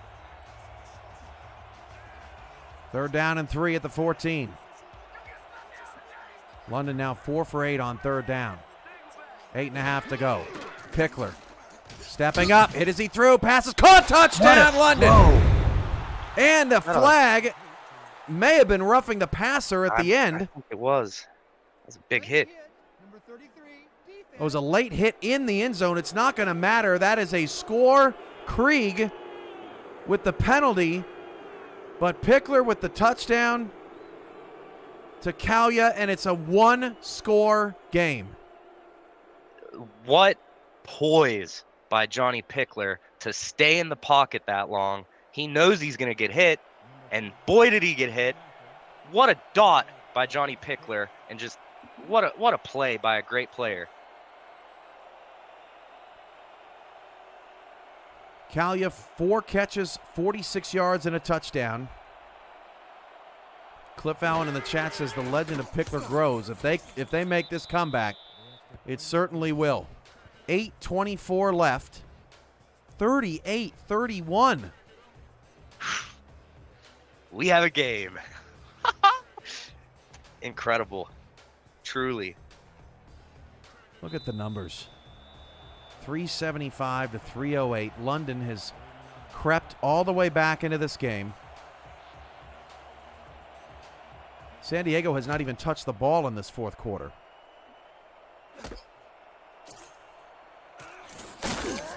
On the return to the 24. San Diego in the second half, 17 plays, 29 yards. First down to the 24. Do they need a score in a big way here? Hey, listen, Cam, they only really need 3 to make it a 2-possession game. So as long as they can get 3, I think the coaches and team here in San Diego will be happy. 1st and 10 of the 24. Nakai. Next 2 people miss, picks up 7 yards. Those numbers. Nakai hanging with Robert Merrill tonight. 84 yards. They're averaging the same. 2nd down. And something we're not too used to seeing here in San Diego. Again, I know it's new ownership, trying to get the running back more involved. But again, such a high pass offense. Suda Nakai really impressing everyone here. Mike St. Green, Chris Curtis standing by at SFL Studios for post-game reaction here on Impact Monday. 2nd and 3. Nakai, or Patterson rather, again late to Nakai. Nakai's been wide open all night. Yeah. Patterson just can't see it. As soon as Nakai ran that route, no one was covering Suda Nakai. So again, just Scar's just a little bit too late there. If he looks over that way as soon as he gets the ball, I think there's a first down there. 2 backs and 2 receivers for San Diego on 3rd and 3. Patterson quickly to Matson. And Matson burns his former team again. That's his 6th catch of the night. Really good read from Patterson there. I want to give a special shout out to Benji Matson. Yesterday was actually his birthday, so happy birthday. San Diego trying to give Benji Madison what we all really want as a birthday gift on our birthday, is an SFL win. 1st and 10, the San Diego 40. Nakai, not much there. Is that Frosby again? Yeah, Cam Frosby. Stop it. You know, Frosby has 5 tackles in this game, and no one else on the defensive line has one. Wow. It's ridiculous. Wow. That's interesting. Ike McBride, Zach Holdorf in our stats truck for us tonight. 6:50 to go in the 4th. 2nd down and 11. Patterson throws back across his body. The pass is tipped up and incomplete. Never supposed to do that as a quarterback. Brandon Ewing with the deflection. 3rd and long coming up for San Diego. Stops the clock. Yeah, what a dangerous throw there by Scar Patterson. Again, this London secondary, they've had the chances to pick Scar Patterson off, but again, just can't capitalize on these free passes to them. 4 receivers, Patterson out of the shotgun. Remember, just 2 contracted receivers are still healthy. Pass is nearly intercepted. Oh. And it's Roberto again, the 4th deflection. Mondavi's now been targeted 11 times, just 5 catches. London's defense does it again. Roberto is everywhere this second half. Really, really, really helping the Knights get Scar Patterson and the Mavericks off the field. And Cam, the London Knights are getting the ball back here with 6:43 on the clock, trying to make a comeback happen. First 6 drives for San Diego tonight, 5 touchdowns and 1 field goal. The last 5 drives have been 5 punts. That is courtesy of Chris Curtis back at SFL Studios. 6:35 to go. London has plenty of time. Down 7, trying to complete a 28-point comeback, which would be the 2nd largest in SFL history. It would be the largest comeback by a road team in SFL history. Wow. That's just incredible. 1st and 10 at the 33.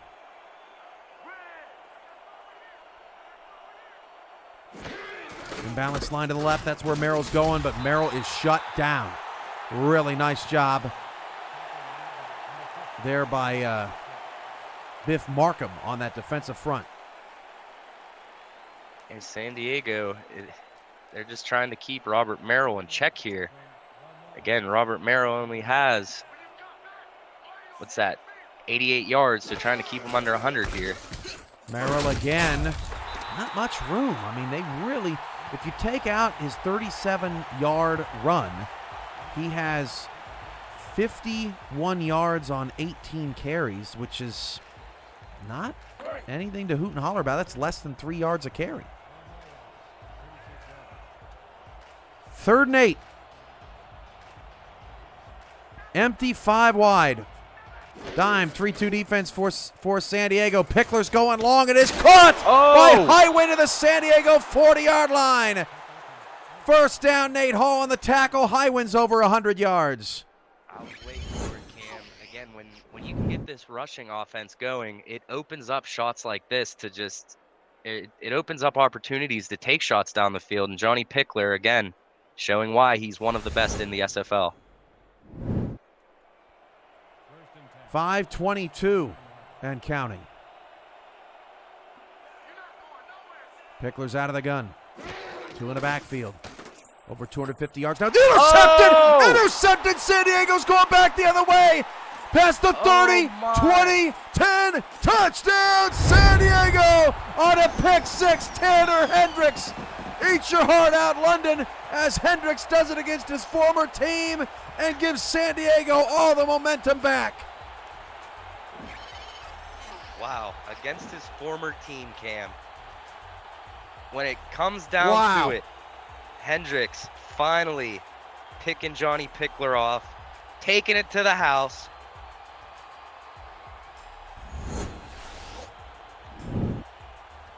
Hendricks with the play of the night when it's been all about these offenses. Tanner Hendricks gets his 6th defensive touchdown of his career. He's top 10 all time, top 15 all time in interceptions. That's his 53rd. And did San Diego need that in a big way?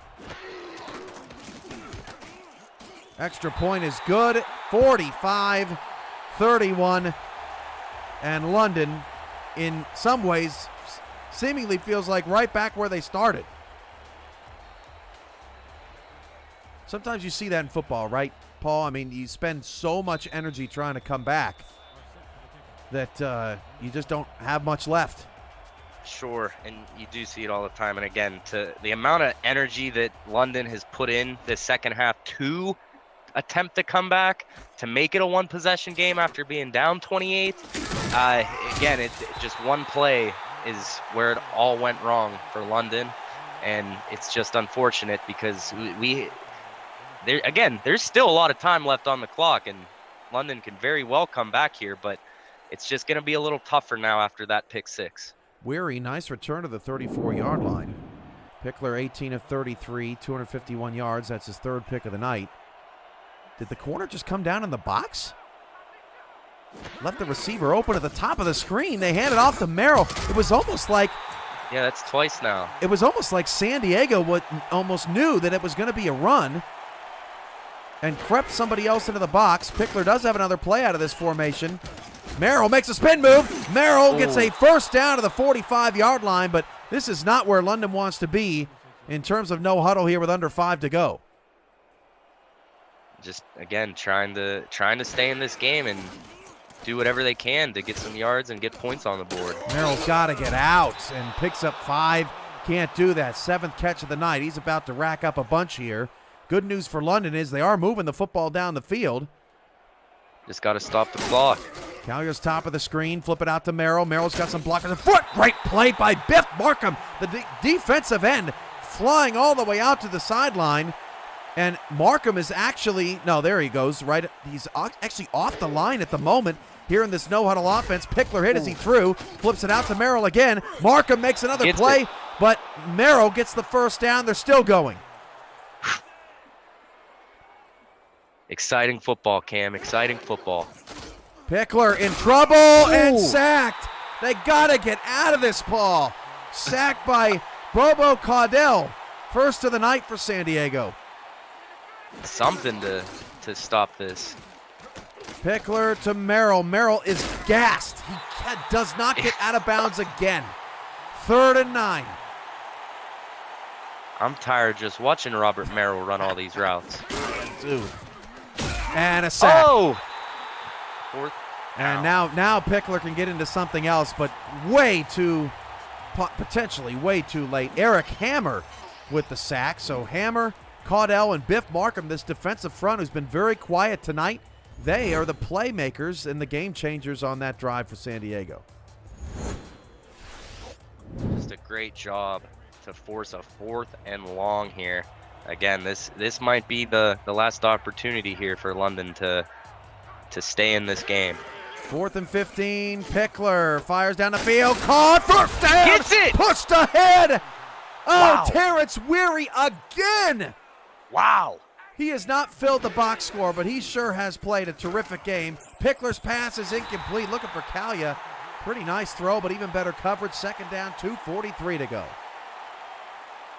And then just grasping at anything that's left in the tank, trying to hold on and stay in this game here. That is exactly what it feels like. Pink Lisa was in coverage, and actually, I think the ball hit her in the back. 2nd and 10. Lisa's had a pretty good debut tonight. A couple of deflections, a tackle. And Pink Lisa, in her first season, the wife of Dave Axis, just proving why they brought her in to San Diego.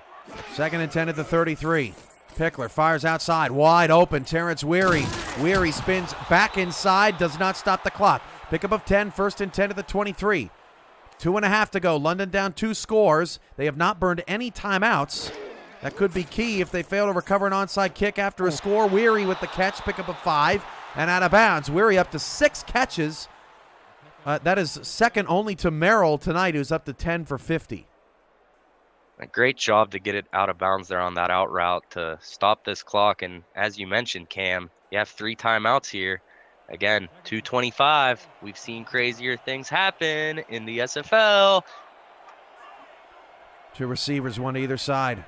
2nd down. Pickler down the field. Oh, a little PI there, potentially. Although I'm not sure the pass was catchable. It's going to set up a 3rd and 5. Looks like the receiver was held a little bit there, but our 62 not seeing what we're seeing, not making the call, and we have 3rd and 5 here on San Diego 18.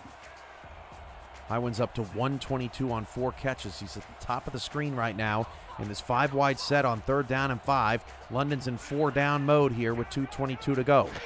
Ball on the San Diego 18. Pickler back to pass, going to the end zone, and passes knocked away and intercepted! Off the deflection, it's Nate Hall with the takeaway. Wow. And that may wrap things up. Still timeouts, but a huge defensive play, and it was Hendricks on the deflection. Big-time players making big plays, and again, that was looking like a great drive for London. So to come up short, this may be the end of London's night. That was a 14-play, 51-yard drive for London that ends in an interception. And Nakai picks up 5. They're going to cut this down to the 2-minute warning. In the last 18 plays, 2 picks for Pickler, down 2 scores. 2-minute warning. San Diego 45. Your top scorer this week. London 31. You're watching the SFL presented by APM Music on YouTube. Impact Monday rolls on. In this game, Paul, I would not put it past. Put it past the football gods. I wouldn't either. For something crazy with what we've had tonight. 2 minutes left. London has all 3 timeouts. 2nd down and 5. 2 in the backfield. Handoff, Bravado. Good open field tackle. And I mean terrific. That's Roberto again. This guy is a star. Roberto making a huge impact here on Impact Monday. And again, still 2 minutes left in the game. We have 3rd down. If London gets a stop here, they might get the ball back. And again, I know San Diego is probably going to be running it here, but we have seen Scar Patterson give the Knights a few chances to intercept him here. Just 3 down linemen. Look at the imbalanced line, and Bravado gets the 1st down. You can't do that. Carrying him. They just gave him the 1st down there. Doing a great job carrying that defensive lineman. That was 7 on 3 up front, Paul. I mean, you know football. You're going to lose that every time. I get that, but just a great job by the running back there. He had a man hanging off of him, carrying him to the 1st down. Bravado 13 yards on 4 carries. Hand off Nakai. Nakai is out of there. Past midfield to the 48, and that puts a wrap on it. That may have also put Nakai over 100 yards. What a way to end his night. Yeah, Pseudo Nakai just with a phenomenal game from the start to the finish. So let's put this in perspective, Paul. San Diego loses 2 receivers against last season's #1 team and still wins by 14. scoring 45 points in the process. Now imagine if they would have had a full team all night long, what they may have been able to do in this game. A ball bouncing a different way. Maybe London wins this game, but San Diego, awfully impressive here in week 1. Extremely impressive. And again, the biggest concern was with this new ownership was with San Diego's defense struggling last season. That's got to be the biggest question heading into this season. And they've proven tonight that they are the real deal here. And shutting down Robert Merrill, Johnny Pickler, I know they let up 31 points, but to be able to put up 45 points, they're looking like a strong contender this season. Queen City gets the draw. Next Sunday, they will be here in San Diego for that game. London has a rare week 2 bye along with Vegas, so they're going to get 2 weeks to lick their wounds and prepare for Vegas. The two teams play each other next on the schedule in week 3, Saturday, January 28th. That's a matinee game in the United Kingdom. So both of those teams will have an opportunity at a couple of weeks of game prep, and that should be an interesting test in week number 3, with London having to wait yet another week for their first win of the season. San Diego properly takes the knees. Take note, Queen City. And those two will get together next Sunday night at 6:30 p.m. Eastern here in San Diego. What a game, Paul. What a game. We have our last thoughts on this before we send it to Curtis and Mike St. Green in the studios. But, wow, that was some kind of start to Impact Monday here on SFL YouTube. Just truly incredible for San Diego to come out and play the way that they did, going up against one of the toughest teams of last season and coming out of this week 1 skirmish with a victory. I know everyone in San Diego, fans, players, coach, staffing, fans, everyone is sky high right now, in the air. This was one of Pickler's best throws of the night, stepping out of the pocket and stepping up to hit Fox Highwind. I will say, Paul, London, if they shore their defense up, week 1 is crazy, right? Sure. You get film on teams. London's got film on Vegas. I don't really have any doubts about London, to be honest with you. They got beat tonight. San Diego came out, hit them in the mouth.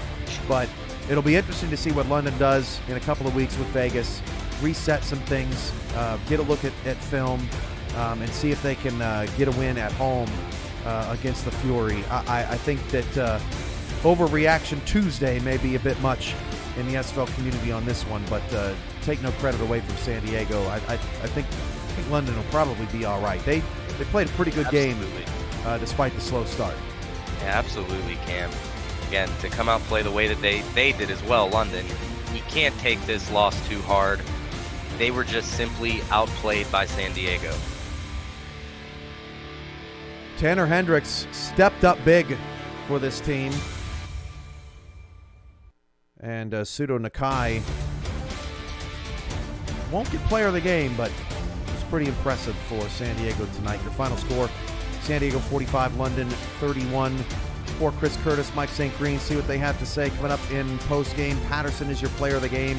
Finishes 29 of 39, 310 yards and 5 touchdowns with a QBR of 136.8. He did cool off. Lost all his weapons, or almost all of them, but Patterson still gets the job done for San Diego. For Paul Sarb, I'm Cameron Irvine. Let's send it back to SFL Studios for your post-game report, gentlemen. Absolutely, Cam. Chris Curtis, Mike St. Green with you at SFL HQ for the post-game wrap-up brought to you by APM Music. And Mike, a game that San Diego dominated time of possession, really 2-1. And in a game where Scar Patterson had to throw the ball 40 times with Sudo Nakai running at 20, it got kind of dicey there in the third quarter, but they get the job done. What kind of statement does this make for the doubters of the San Diego Mavericks in week 1? Well, this is not your older brother's San Diego Mavericks, Chris. These guys are ultra talented. They brought a lot of guys in, but a lot of guys that we're familiar with that have made names for themselves in this league. and throughout their careers. So what they were able to do tonight really doesn't surprise me. You know, I was curious to see what they would look like, but they really didn't surprise me. And one thing that we saw tonight out of San Diego is a balanced team. We're not accustomed to seeing that. We were just accustomed to seeing these guys air it out, you know, not really have much going in the running game. And, you know, the addition of Pseudo Nakai really helped these guys get through those injuries that they had in the first half. We saw that offense totally switched. We kind of saw them throwing it around, getting everybody, you know, involved in the first half. But then the second half, we saw them going to a lot of two tight end, you know, in heavy sets. And Pseudo Nakai came through over 100 yards rushing, and he kept the chains moving and kept that London Knights offense off the field just enough to give these guys the victory. Especially that Pseudo Nakai run at the very end to seal it away to get them past midfield and use the last of the clock stoppages for London. But you talk about guys that made their names in this league, and in a lot of cases made their names in other places. You look at one Nate Hall, you look at Tanner Hendricks, both of which had an interception. Hendricks brought it back for a touchdown. You look at Benji Matson, tight end who used to play for London. He, against his former team, he's loving this right now, no doubt about it. As somebody who has switched teams, you've gone to Houston, does that add any motivation going against your former team?